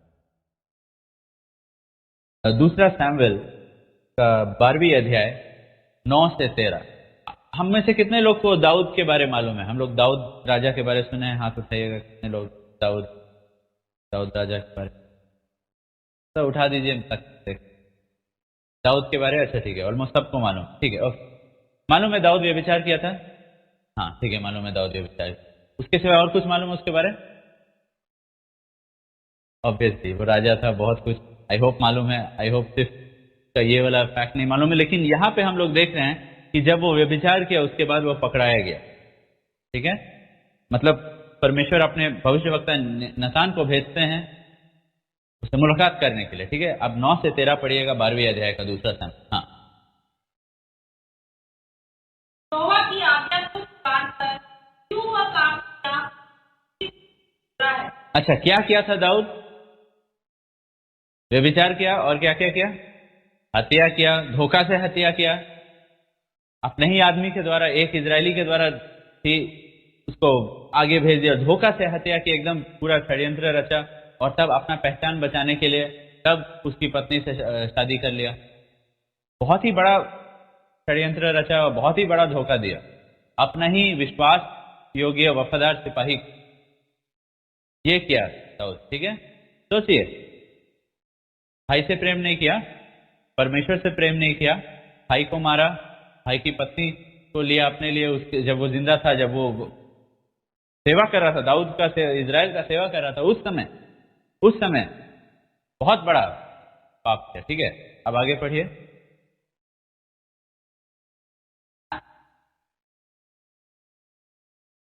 करना है और प्रिया को अपनी तलवार करवा डाला है, इसलिए अब तलवार तेरे घर से कभी दूर न हो, क्योंकि तूने मुझे कुछ जानकर किसी उरिया की पत्नी को अपनी पत्नी कर। यहोवा यूं कहता है, सुन, मैं तेरे घर में, अगला पद, तूने तो वह काम पाकर किया, पर मैं ये काम, अच्छा अगला पद, तब दाऊद यहोवा के विरुद्ध पाप किया है।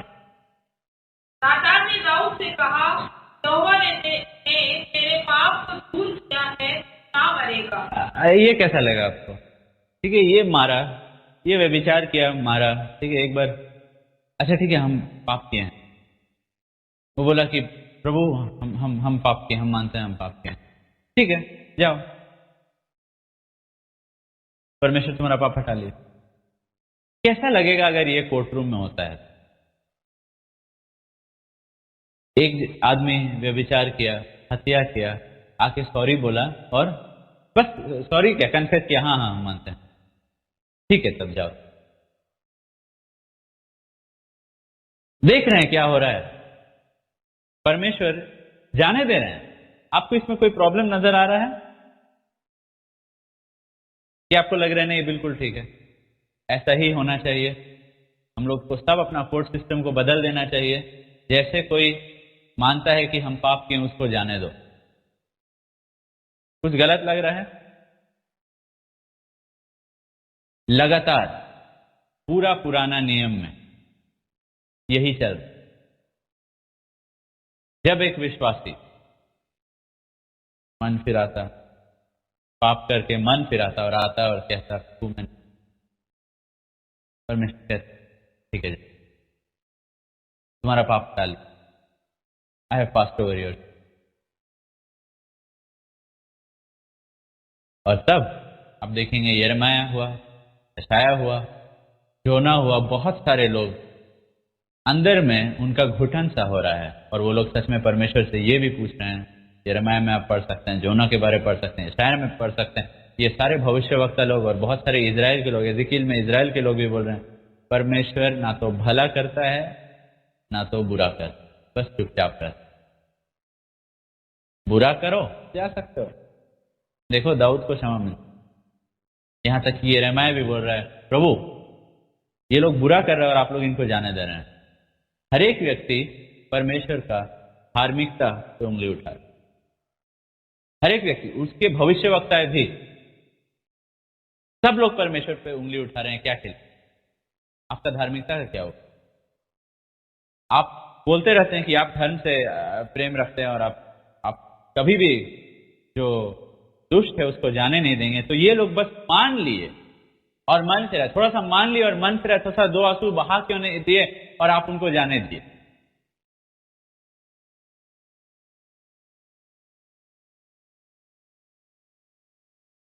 यहां तक कि कोई थियोलॉजियंस यहां तक भी उतर के बोलने के लिए कि यिर्मयाह almost on the verge of blasphemy था, क्योंकि वो परमेश्वर को बुला के कह रहा है परमेश्वर आइए मैं आपसे बात करना चाहता हूं, ये क्यों हुआ? अय्यूब भी बोल रहा है ये क्यों हुआ, ऐसा क्यों हुआ, वैसा क्यों हुआ? नए नियम में कोई ऐसा किया है? ऑलमोस्ट परमेश्वर का निंदा करने पर आ गए हैं अय्यूब, यिर्मयाह, आइज़ाया, जोना और एज़ेकियेल के समय के लोग, आइज़ाया के समय के लोग। क्या की तरफ उंगली उठाया जा रहा है? परमेश्वर का धार्मिकता कहां गया, कहां गया? हम लोग जब पुराना नियम को पढ़ते हैं हम लोग को लगता है कि नया नियम में परमेश्वर प्रेम से भरे हुए हैं। पुराना नियम के लोग का वैसा डाउट था कि परमेश्वर का धार्मिकता कहां? हम लोग तो सिर्फ परमेश्वर का प्रेम ही देख रहे हैं, प्रेम ही देख रहे हैं, प्रेम ही देख रहे हैं। कहां गया? सबको तो माफ किए जा रहे हैं। कहां गया उनका गुस्सा, कहां गया उनका क्रोध, कहां गया? ये लोग क्यों जी रहे हैं अभी भी? ये दुष्ट लोग अभी भी क्यों जी रहे हैं? जो लोग हत्या कर रहे हैं, व्यभिचार कर रहे हैं, अपने भाइयों को पकड़ा दे रहे हैं, क्यों परमेश्वर इनको जीने दे? बहुत सारे लोग ये सब चीज को सोच सोच के अंत में वो लोग ये डिसाइड कर ले कि परमेश्वर एक बस वैसा किस्म का आदमी है जो सबसे बस सांता क्लॉज जैसे सबसे प्रेम करता है, लेकिन सच में धर्मी और भला नहीं है। क्योंकि अगर एक भला व्यक्ति होगा तो वो न्याय करे, अगर एक भला व्यक्ति होगा, अगर एक धर्मी व्यक्ति होगा तो वो जरूर न्याय करे। सब लोग परमेश्वर पे उंगली उठा रहे। कहां गया आपका न्याय, कहां गया आपका धार्मिकता? रोमियो का 2:1 स्कैंडल पे स्कैंडल दाऊद करते जा रहा है लेकिन क्षमा मिलते जा रहा है। दोष लगाने वाले कोई अब परमेश्वर वही चीज हम लोग को बोल रहे हैं। हम लोग इसके पहले कि परमेश्वर को दोष लगाए या दाऊद पे दोष लगाए, याद रखिए हम लोग भी दाऊद के ही कैटेगरी में आते हैं। हम लोग जो दाऊद पे या कोई भी अधर्मी व्यक्ति पे उंगली उठा रहे हैं, याद रखिए जो दोष हम लोग पे लगा रहे हैं यही दोष हम लोग पे भी है कि हम लोग भी आगे आगे पढ़ते रहिए।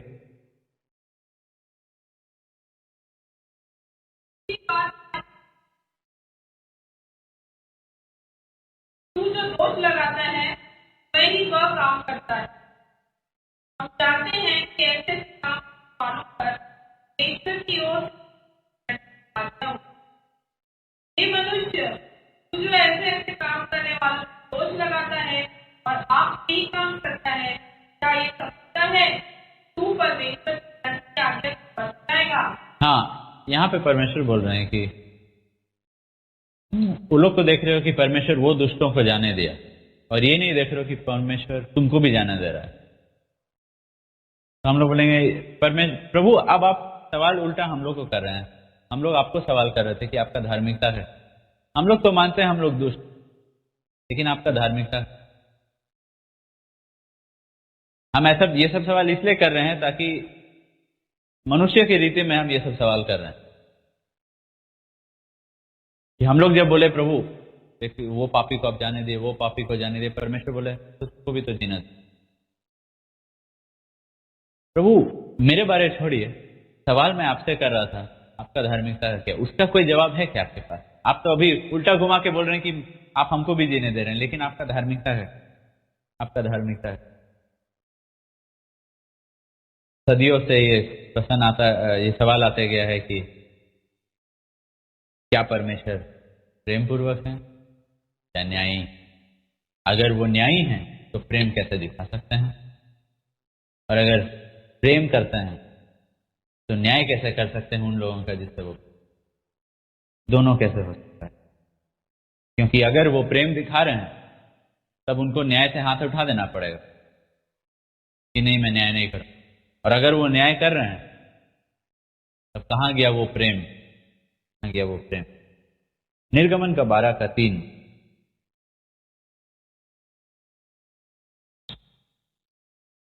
परमेश्वर का एक जवाब,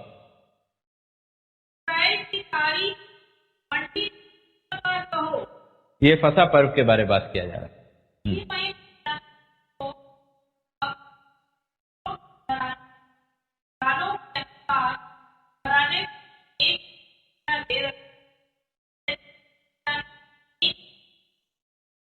अच्छा अब 12वीं पद,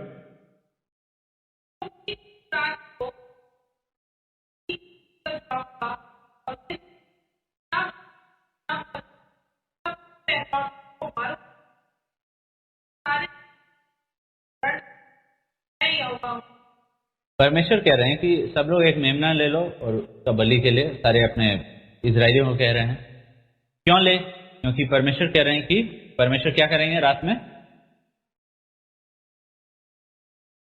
फिर से पढ़िए।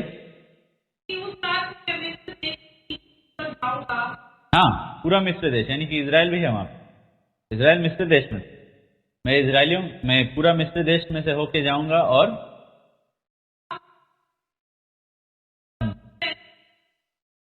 पहलौठों को मारूंगा। अच्छा यहाँ पे एक उंगली रखिए और मीका का 6:7 पढ़िए। मीका का 6:7।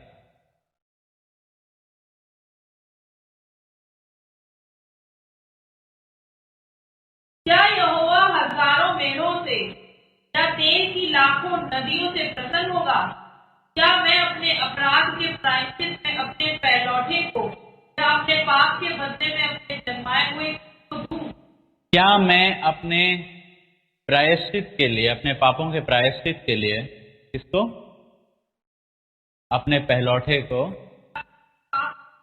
या अपने पाप के बदले में जन्माए? ठीक है, आप पाप किए और पाप का दंड आने वाला है, और आप वो पाप का दंड से आपको छुटकारा चाहिए, क्योंकि आप आज्ञा का उल्लंघन किए हैं, वो पाप का दंड से आपको छुटकारा चाहिए। परमेश्वर इतने सालों के बाद मिस्र देश को बोल रहे हैं, इजरायलियों को बोल रहे हैं जो मिस्र देश, देखो तुम लोग यहाँ 400 साल से, अब न्याय कर, अब हम न्याय करने वाले हैं, अब हम आएंगे और अब मृत्यु होगी। क्यों? पाप की वजह। किसका मृत्यु होगा? चाहे वो पशु है, चाहे वो मनुष्य है, लौट। क्यों? पाप का मजदूरी मृत्यु। वापस निर्गमन का 12-23वां पद।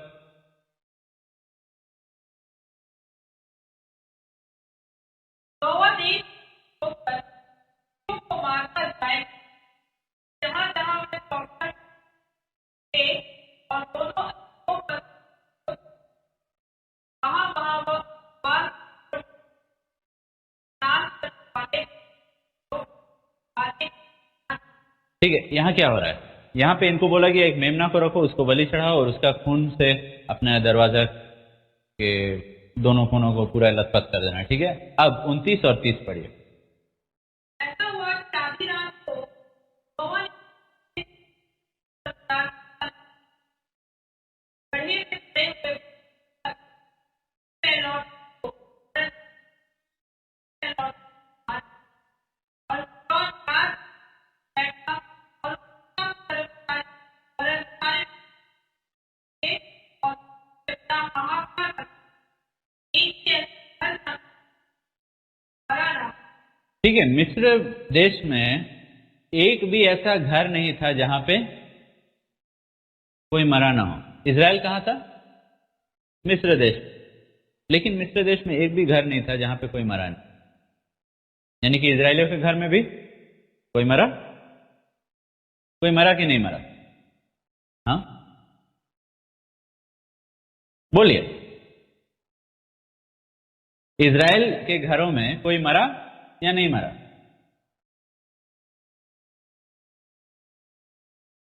जो भी है जोर से बोलिए। यहां पे लिखा हुआ है इजराइल, पूरा मिस्र देश में हर एक घर में कोई मरा, और इजराइल मिस्र देश में था। हर एक घर में कोई मरा, या तो पहलौठा मरा या तो एक मेमना मरा। पाप कभी भी दंड के बिना परमेश्वर जाने नहीं देंगे। हर एक घर में या तो पहले से वहां पे एक मेमना मरा था और उस मृत्यु का सबूत फाटक पे लगा हुआ था, चू रहा था लहू, और वो महक आ रहा था उस दरवाजे से, और परमेश्वर का दंड पार हो गया उस लहू को देख के, उस मृत्यु का चिन्ह को देख के। और जहां पे वो मृत्यु का चिन्ह को नहीं देखा, जहां पे वो लहू को नहीं देखा, उस घर में वो आत्मा परमेश्वर का न्याय मृत्यु लाया। हर एक घर में एक मृत्यु था। कहीं पे एक मेमना मरा, कहीं पे पहलौठा मरा। पहलौठा और मेमना को एक ही जगह दिया गया है। क्यों? दोनों परमेश्वर के नजरों में निष्कपट है, दोनों परमेश्वर के नजरों में ब्लेमलेस, दोनों परमेश्वर के नजरों में साफ, शुद्ध, निष्कलंक।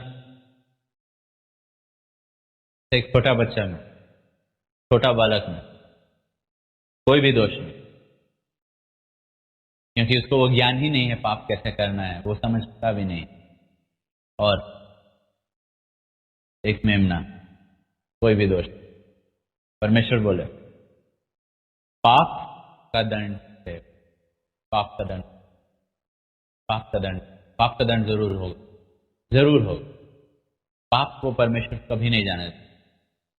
सब मिस्त्री लोग जान गए परमेश्वर दंड देने वाले परमेश्वर है, परमेश्वर धर्मी है, परमेश्वर न्याय, वो दंड देते हैं। हर एक घर में एक ना एक मरा, या तो मेमना। अच्छा, क्या होता कि अगर मेमना को मारते लेकिन वो घर के बाहर, आदमी घर के बाहर चल जाता, क्या वो जिंदा रहता? नहीं, वचन में लिखा हुआ है घर के अंदर रहो, लेकिन दरवाजा पे खून को डालो और घर के अंदर रहो रात में। लेकिन अगर रात में घर के बाहर हो या दोस्त के घर में गए हो जहां पे खून नहीं लगा हुआ है, मर जाएगा। आपका अगर आपका बेटा गया है तो वो मर जाएगा, पहलौठा गया है वो मर जाएगा। क्यों? पाप अपने साथ मृत्यु को लेकर आते। पाप और मृत्यु कभी अलग नहीं हो, मृत्यु जरूर आ चुकी, इसलिए परमेश्वर ने कहा पाप करोगे तो मर जाओगे, जिस दिन तुम उसको खाओगे तो मर जाओगे। पाप अपने साथ, आज्ञा का उल्लंघन करना अपने साथ मृत्यु को लेके आता है। आज्ञा तोड़ना और मृत्यु पाना संबंधित है, एक साथ होता है। और यहां पे पूरा देश में हर एक जगह, हर एक घर में कोई ना कोई, या तो एक मेमना तो पहले से मारा गया था। इजरायली लोग विश्वास किए परमेश्वर का वचन में, लहू को डाले और अंदर रहे, और रात में अचानक से चीख और वो लोग जान गए परमेश्वर न्याय किए हैं। कभी भी परमेश्वर के सामने उंगली मत उठाना।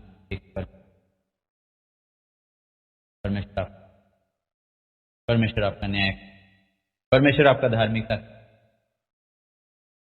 अब आप बोलेंगे ये क्या न्याय हुआ, बच्चा को मार। मैं आपसे पूछूं, किसने क्या होने से आपको ज्यादा दर्द होगा, अपना जान खोना या आपका बच्चा का जान?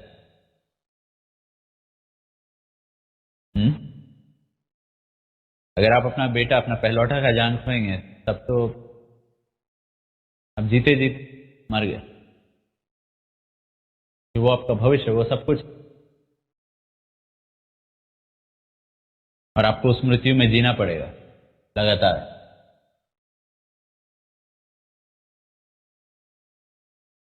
परमेश्वर का न्याय इमोशनल नहीं रहता है, जज्बाती होके सबको हम गिरा देंगे अभी, नहीं नहीं नहीं, पहले से कैलकुलेट किए हैं और समय दिए हैं मिस्र देश 400 साल, 400 साल दिया गया, विश्वास नहीं किया। 400, याद रखिए परमेश्वर विलंब से क्रोध करता, विश्वास नहीं किया, न्याय, परमेश्वर का न्याय। हर एक घर में एक पहलौठा हमारा, जहां कहीं पे वो लोग डाले, क्योंकि आप देखेंगे कि जब इजराइल का छुटकारा हो रहा है वहां से, तो काफी कुछ मिस्र लोग भी निकल गए और परमेश्वर के पीछे हो लिया। वचन दिखाता है कुछ लोग अंत में विश्वास किए इजराइल के। हर एक घर में कोई ना कोई मरा। आदम की वाटिका में भी इसके बाद जैसे बताया, वहां पे भी एक बलिदान हुआ, ठीक? इसलिए तो चमड़ा से उनको परमेश्वर ढांके, कि वो लोग तो अपने लिए पत्ती से एक एप्रन्स बनाए थे, परमेश्वर बोले ये सब हटाओ। परमेश्वर वहां पे फिर से एक मेमना या एक बकरी को मारे और उसके द्वारा आदम और हवा को ढांक। पाप हुआ है, कहीं ना कहीं किसी को तो मरना पड़ेगा। जिस दिन पाप हुआ उस दिन एक जानवर को मरना। बात ये नहीं था कि इजरायली लोग पाप नहीं किए, इजरायली लोग भी पाप किए थे, लेकिन उनके लिए परमेश्वर, उनके लिए वो मेमना को मरना पड़ा, हर एक घर में एक मेमना। बात ये नहीं थी कि इजरायली लोग पाप नहीं किए, वो लोग भी पाप किए, उनको भी खून का जरूरत, खून दरवाजा पे रखने का जरूरत। इब्रानियों का 10:4,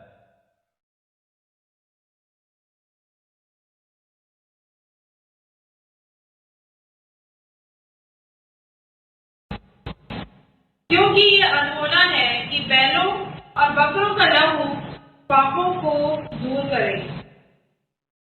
अब फिर एक और प्रॉब्लम, प्रभु आप कैसे किसी गुनहगार का पाप के लिए एक मासूम सुंदर सा मेमना को आप उसका गला काटना है, उसका जान आप ले रहे हैं, वो मासूम सा जानवर का, जो जब उसको पकड़ के ले जाया जा रहा है बलि वेदी पर, तो वो रो रहा है। आप कैसे, वो तो खुद अपना इच्छा से नहीं जा रहा है, वो उसको तो बांध के लिया जा रहा है, उसको तो बांध दिया जा रहा है बलि वेदी पे, और तब उसको मारा जा रहा है। वो तो इच्छुक भी नहीं है मेरे लिए अपना जान देने के लिए, वो तो इच्छुक भी नहीं है मेरे लिए अपना खून बहाने के लिए, मेरे लिए बलिदान मरने।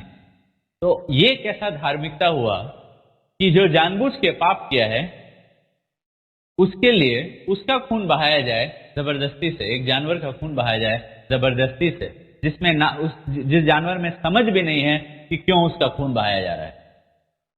क्या जानवर बलि वेदी वाला बलि का जो जानवर है उसमें समझ है कि मेरा खून बहाया जा रहा है इसका पाप का प्रायश्चित के लिए? बिल्कुल नहीं। तो जो भी, याद रखिए मैं ये सब पद क्यों दिखा रहा हूं, क्योंकि जो भी शक आपके मन में है वचन को लेके और परमेश्वर के तरीकों को लेके, ऑलरेडी बाइबल में वो सारा शक और संदेह को ऑलरेडी जिक्र कर दिया गया है।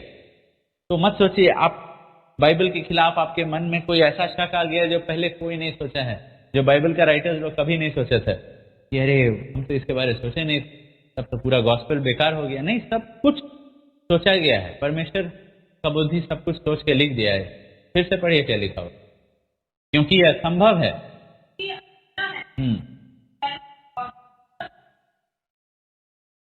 हाँ, परमेश्वर क्या कह रहे हैं? परमेश्वर कह रहे हैं कि क्योंकि लोग कहने लगे खून बहाना, ये बकरों का खून बहाना, मेमना का खून बहाना, ये तो एक बहाना बन गया, ये तो एक एक्सक्यूज बन गया है, ये तो काम नहीं करने वाला है। ये कैसा हुआ परमेश्वर का धार्मिकता? ये कैसा किस्म का धार्मिकता हुआ? ये तो एक, परमेश्वर क्या मजाक कर रहे हैं क्या? यहाँ पे परमेश्वर क्या मजाक कर रहे हैं, ठट्ठा उड़ा रहे हैं, क्या कर रहे हैं?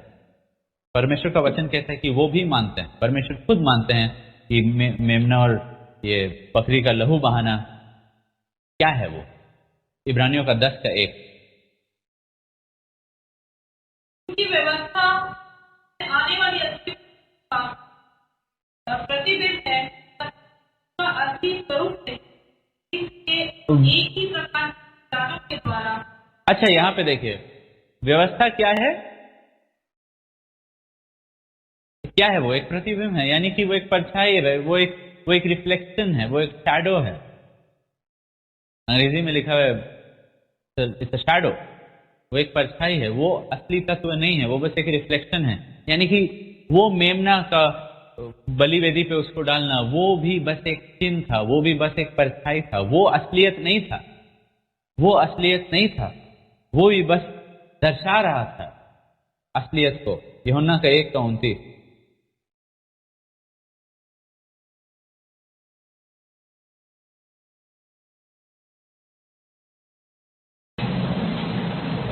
दूसरे दिन उसने यीशु को अपनी ओर आते देखकर कहा, देखो ये परमेश्वर का मेमना है जो जगत का पाप उठा ले जाता है। हाँ, यीशु मसीह वो मेमना है जो हमसे प्रेम करता है, उससे भी ज्यादा वो जगत का पाप उठा ले जाता है।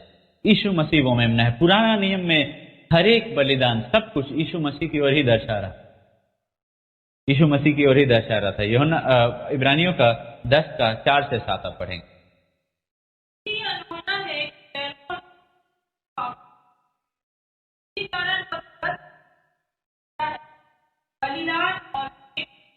कौन कहता है इस जगत में आते समय? यीशु मसीह। यीशु मसीह कहे थे। यीशु मसीह जब उनका ट्रांसफर हो रहा था हेवन से अर्थ में आने के पहले स्वर्ग में वो क्या कह के निकले? यही कह के निकले। देखिए क्या लिखा हुआ है।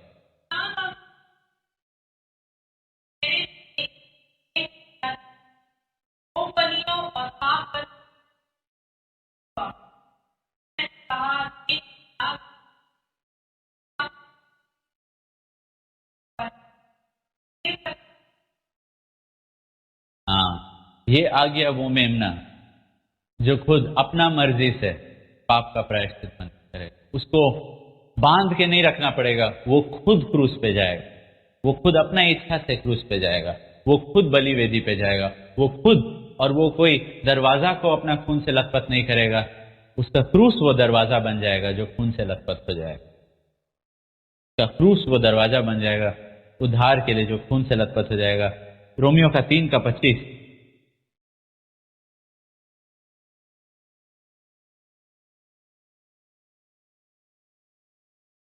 उसे परमेश्वर ने उसके लहू के कारण एक ऐसा प्रायश्चित ठहराया जो विश्वास करने से कार्यकारी होता है। उसके कारण परमेश्वर ने क्या किया? उसके लहू, फिर से पढ़िएगा धीरे। हाँ, उसके लहू के कारण ऐसा प्रायश्चित, उसके लहू के कारण यीशु मसीह को एक प्रायश्चित ठहराया गया। ठीक है, हाँ।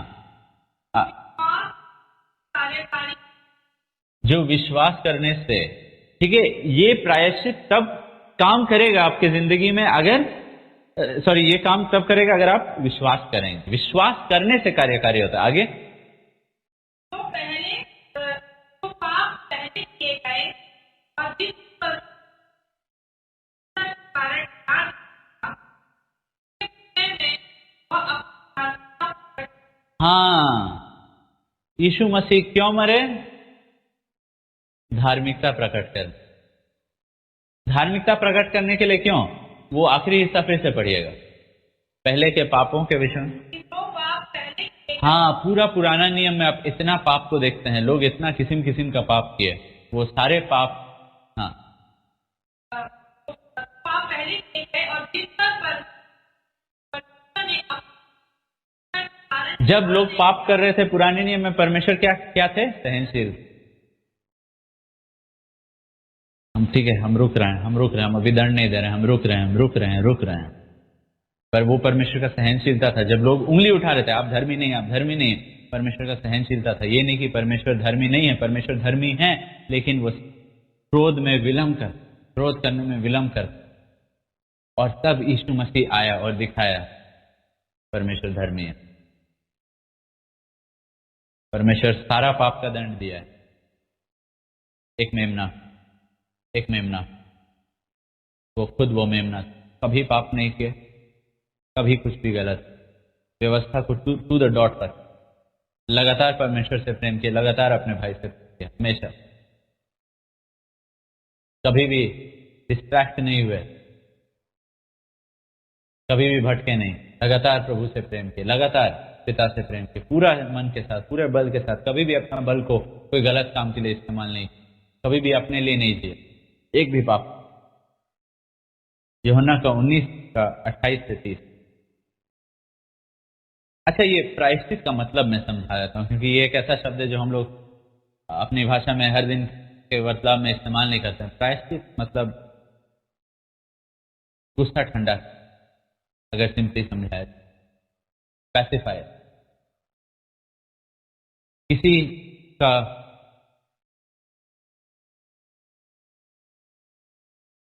क्रोध, किसी का दंड को हटाने के लिए जो चीज जरूरत है, उसको बोलते हैं। परमेश्वर का क्रोध जो आपके ऊपर, मेरे ऊपर भड़क निकला था हमारे पाप की वजह से, उनके जज्बातों की वजह से नहीं, हम लोग के लगातार पाप करने की वजह से जो उनका क्रोध उत्पन्न हुआ है, सालों साल धीरे धीरे बढ़ते गया। और जब टूट पड़ा, तब वहां पे कौन आया? उनका पूरा गुस्सा को निगल लेने के लिए, उनका क्रोध को निगल लेने के लिए वो कौन आया वहां? यीशु मसीह का लहू आया, जो परमेश्वर का पूरा क्रोध को निगल लिया। केरला में जो हुआ, सोचिए, वो पांचों गेट डैम का खोला गया। सोचिए अगर अचानक से एक अर्थक्वेक आया हो और पूरा पानी अंदर चला गया, ठीक है? सोचिए केरला में अगर एक छोटा सा अर्थक्वेक आया होता और जगह जगह में छोटा अर्थक्वेक आया होता और सारा पानी नीचे चला गया, कभी भी उतना एक्यूमुलेट नहीं होता, कभी भी उतना बढ़ता नहीं।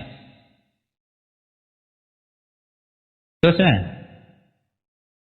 मतलब पानी आता लेकिन डायरेक्ट जमीन में चला जाता। नहीं था ना, वैसा कोई चीज नहीं थी, वैसा कोई उपाय नहीं था, इसलिए तहस नहस हो गई। 40,000 करोड़ का नुकसान, वो तो कुछ भी नहीं था। परमेश्वर का क्रोध का डैम का गेट जब ओपन हुआ, तो सामने में यीशु मसीह खड़े थे और वो पूरा फोर्स परमेश्वर का क्रोध खुद पे ले लिए, क्योंकि उनका लहू बिल्कुल पवित्र है, कभी पाप नहीं, कभी पाप। वो पूरा क्रोध को निगल लिया और इस तरह से वो परमेश्वर को दिखाए परमेश्वर धर्मी है।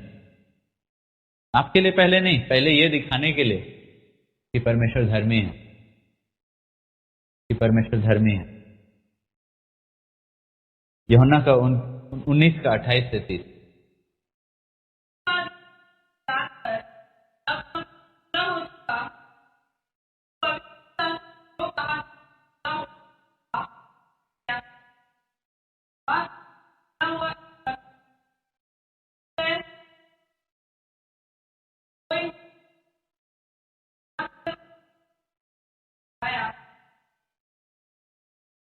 कहा पूरा हुआ। उद्धार का काम, प्रायश्चित का काम पूरा हुआ। उसका क्या मतलब? मेरा पिता का गुस्सा अभी ठंडा हो गया है। क्योंकि तब तक लोग सोच रहे थे परमेश्वर गुस्सा थोड़ी होता है पाप के खिलाफ, और अब मेरा पिता का क्रोध अभी ठंडा हो गया है। ठंडा, मेरा पिता का क्रोध अभी ठंडा हो गया है। पिता, उद्धार का काम पूरा हो गया है, प्रायश्चित का काम पूरा हो गया है। अब इसको सही तरीका से समझने के लिए याद रखिए, वो लहू क्रूस पे है और हमें क्रूस के अंदर रहना है। जैसे इजरायलियों को कहा गया था घर के अंदर रहो। जब तक आप लहू में विश्वास करेंगे और क्रूस के अंदर रहेंगे, अपना पूरा जीवन को समेत क्रूस के अंदर रखेंगे, जो वचन में लिखा हुआ है उसमें पूरी तरह से विश्वास करेंगे और चुनेंगे कि नहीं, हम वापस क्रूस में आएंगे, वापस हम क्रूस के अंदर में ही अपना जीवन जिएंगे। वही चीज, हम वैसा ही जीवन जीना चाहते हैं। हम संसार में नहीं, क्रूस के अंदर अपना जीवन जीना चाहते हैं। तब तक लहू आपको छिपा के रखेगा, तब तक लहू आपको छिपा। यशाया का 53 पढ़ेंगे, आइज़ाया 53 4 से 6।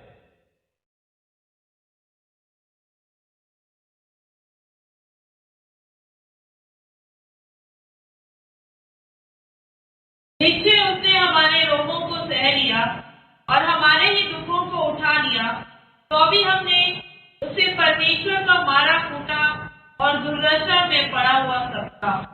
परंतु वह हमारे ही अपराधों के कारण घायल किया गया, वो हमारे अधर्म के कामों के कारण कुचला गया। हमारी ही शांति के लिए उसका ताड़ना पड़ी कि उसके कोड़े खाने से हम लोग चंगे हो जाएं। हम तो सबके सब भेड़ों के समान भटक गए थे, हम में से हर एक ने अपना अपना मार्ग लिया, और यहोवा ने हम सबों के अधर्म का बोझ उसी पर लाद दिया।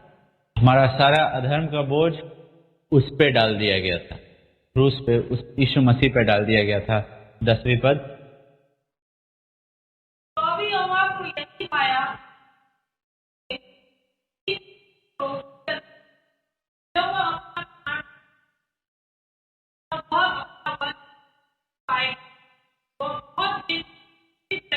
बस। तो भी यहोवा को ये भाया। तो यीशु मसीह को कौन मारा? कौन यीशु मसीह को कुचल दिया? किसने कुचला यीशु मसीह? क्या लिखा हुआ है? किसने यीशु मसीह को कुचला? परमेश्वर। ये कैसा घटिया किस्म का आनंद है कि एक पिता को मजा आ रहा है अपना बेटा को कुचल। समझाने का कुछ सोचिए, अगर हम लोग का मिनिस्टर ऑफ डिफेंस, अगर उसका बेटा सेनापति है, वॉर डिक्लेयर कर दिया गया है, वो जरूर नहीं चाहेगा कि उसका बेटा मरे, लेकिन फिर भी अपना बेटा से बात करता है और उसको फ्रंट लाइन में भेजता है, क्योंकि वो सबसे ज्यादा क्वालिफाइड है। और उसका बेटा बोलता है तब तो मैं वापस नहीं आ पाऊंगा, वहां पे कनेक्शन भी नहीं मिलेगा हेल्प मांगने के लिए वो वाला जगह में। बाप बेटा से पूछता है करोगे? बेटा बोलता है हाँ मैं इच्छुक हूं, करूंगा। वर्ल्ड वॉर 1, वर्ल्ड वॉर 2, बहुत लोग अपने पति पत्नी, अपने बच्चों को छोड़ के चले गए जंग के मैदान में। क्यों? ताकि वो लोग घर में सुरक्षित और जीवित रहे। क्योंकि अगर वो लोग नहीं लड़ेंगे अपने भाई और बहनों और पत्नी और बच्चों के लिए, कौन लड़ेगा?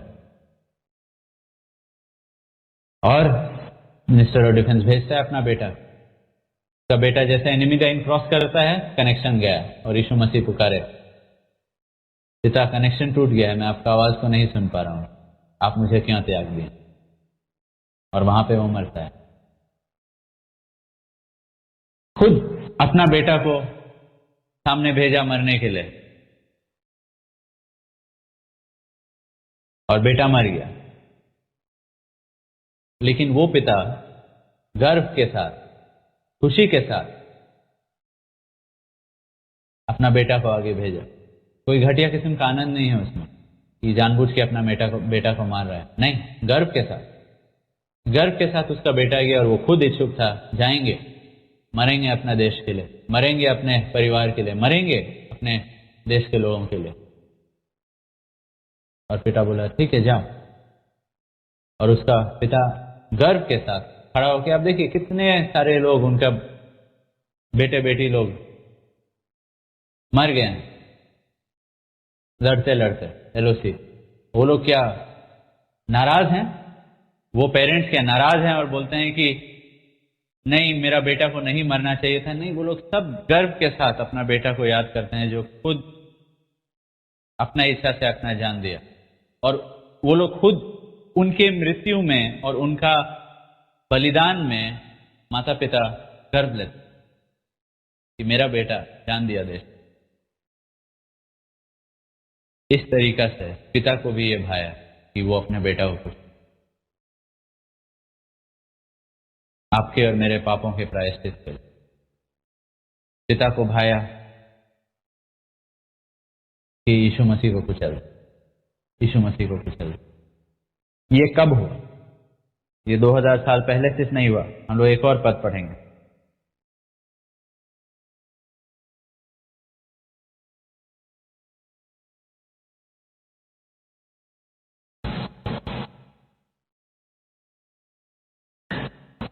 प्रकाशित वाक्य का 13 का 8।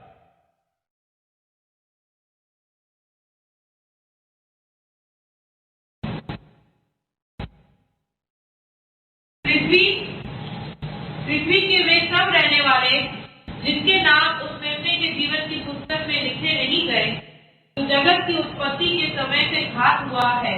हाँ, उस मेमना जिसका घात जगत की उत्पत्ति से, जगत के शुरुआत से ही पहले, यानी कि पहला मनुष्य का पाप करने के पहले से ही परमेश्वर अपना पुत्र को, याद रखिए हम लोग समय का सीमा में बंध गए हैं। यीशु मसीह समय का सीमा से बंधे हुए नहीं है, वो परमेश्वर है। यानी कि समय के बाहर परमेश्वर पहले से ही डिसाइड कर दिया मेरा पुत्र मरेगा। कब डिसाइड किए? कब यीशु मसीह सच में, अगर देखा जाए कब यीशु मसीह सच में मरे? अनंत काल में। अनंत काल में, जगत की उत्पत्ति के पहले ही लिखा हुआ है वो मेमना घात जाएगा। वो मेमना यीशु मसीह घात।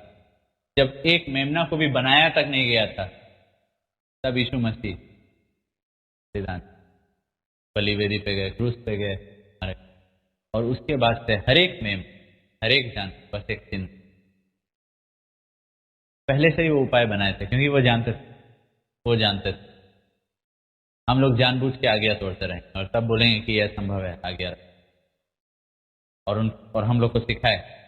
तो इतना देर क्यों किए? ताकि हम लोग को समय दे, व्यवस्था दे, ताकि हम लोग अपना पाप को देख पाए, ताकि हम लोग अपना पाप को देख पाए और उनसे हम लोग एक उद्धारकर्ता का एक जरूरत हम लोग के अंदर जागृत। और वचन में लिखा हुआ है सही समय पे परमेश्वर एक यीशु मसीह पहले मरे ताकि पिता का क्रोध, पिता का न्यायपूर्वक और धर्मपूर्वक क्रोध जो सही रीति से हम पर भड़क उठा है, क्योंकि हम लोग इतने पापी हैं, वो क्रोध को निगल ले। और पिता को भी यही भाया कि आपके बजाय पुत्र यीशु मसीह पे डाले क्रोध। यीशु मसीह पहले इसलिए मरे कि अपना पिता को खुश करे, क्योंकि पिता अपना खुशी आप में पाए, यीशु मसीह भी अपना खुशी आप में पाए। तो मत सोचिए कि हाँ मेरा माँ बाप हमसे प्यार करते हैं, मेरे भाई बहन हमसे प्यार करते हैं, यीशु मसीह भी हमसे प्यार करते हैं। नहीं, उनका प्यार बहुत अलग है। वो जो मरे उसका पहला काम यह था, पिता का क्रोध जो सही तरीका से, सही रीति से, धार्मिकता और न्याय की वजह से लोगों पे भड़क उठा है, लेकिन फिर भी पिता लोग से प्रेम करते हैं, लेकिन वो धर्मी है। हमको दिखाना है लोगों को पिता धर्मी है। कैसे दिखाए? प्रेम भी दिखाते हुए कैसे दिखाए? खुद पे क्रोध दे, खुद पे क्रोध। अगले बार हम लोग शायद कुछ और देखेंगे, यीशु मसीह के एक और कारण की वजह से, एक और वजह पूरा। चलिए हम लोग खड़े होंगे, प्रार्थना करेंगे और इस समय मन में या मुंह खोल के पिता को धन्यवाद दे सकते। यीशु मसीह को वो भेजे, यीशु मसीह को आप धन्यवाद दे बोल के कि ये याद रखते हुए कि यीशु मसीह ने पिता का सारा क्रोध, जो परमेश्वर अपने जज्बातों में नहीं लेकिन धार्मिकता के वजह से और सच्चाई की वजह से आप पे वो क्रोध जो भड़क उठा, तो यीशु मसीह निगल लिया। पिता क्रोध भी किए, लेकिन वो दंड के लिए आप बच जाए उस दंड से, आपके लिए एक उपाय भी। एक मेमना मारा गया ताकि आप मृत्यु ना। पिता परमेश्वर, इस समय हम लोग सब आते हैं, आपको धन्यवाद देते हैं पिता यीशु मसीह के लिए, जो हमारा क्रोध खुद ले लिए, जो हम पर जो क्रोध था, क्योंकि हम लोग अधर्मी हैं, क्योंकि हम लोग झूठे हैं, क्योंकि हम लोग लगातार पाप का सामर्थ को हम लोग लेते रहते हैं और हम लोग अपने आप को पाप करने के लिए हम लोग बेच दिए हैं प्रभु। और जो सही क्रोध प्रभु आपका भड़क उठा प्रभु सालों साल से प्रभु हमारे ऊपर, प्रभु आपको धन्यवाद देते हैं प्रभु कि आपने एक मेमना भेजा, यीशु मसीह जो जग के उत्पत्ति के पहले ही प्रभु हमारे लिए। धन्यवाद प्रभु यीशु मसीह उस लहू के लिए। हमें मदद कीजिए कि लगातार उस क्रूस में ही छुपे रहने के लिए, लगातार प्रभु क्रूस में ही अपना जिंदगी जीने के लिए, कभी भी प्रभु हम लोग क्रूस से अपना नजर हटा के प्रभु संसार पे नहीं। हमें मदद कीजिए उस लहू में लगातार रहने के लिए, और वो लहू प्रार्थना करते हैं, वो लहू हमेशा हमारे मन में रहे प्रभु, हमेशा हमारे मन में रहे प्रभु। आपका बलिदान, आपका धार्मिकता, आपका क्रोध, हम वापस वही चीज ना करें प्रभु जिसकी वजह से प्रभु वो दंड आपको सहना पड़ा प्रभु। हमारा दंड, हमारा जगह आपके। प्रार्थना करते हैं अगर हम अभी भी कोई ऐसा चीज करने से प्रेम करते हैं प्रभु जिसके वजह से आपको क्रूस पर चढ़ाया गया, प्रार्थना करते हैं वैसा पाप का हर एक बंधन आज टूट जाए। पूछिए प्रभु अपने लोगों को कि प्रभु हम लोग प्रेम के खातिर प्रभु, क्योंकि आपने प्रभु पूरा, प्रभु यीशु मसीह आपने वो पूरा क्रोध को आप निगल लिए प्रभु। हम फिर से प्रभु ऐसा कुछ ना करें प्रभु, ऐसा पाप से हम लोग प्रेम ना करें, पाप से हम लोग प्रेम नहीं करें, संसार वो क्रूस के तले रहे। और आप धन्यवाद पिता। और हमें ये मालूम है कि आपने अपना पवित्र आत्मा भेजा है, हम विश्वास करके पवित्र आत्मा आपको बुलाते हैं यहाँ पे अपने लोगों में काम कीजिए प्रभु, ताकि हम लोग, आप हमें मदद कीजिए प्रभु कि आपसे पूरे हृदय से। धन्यवाद, यीशु मसीह के नाम से ये प्रार्थना करते हैं।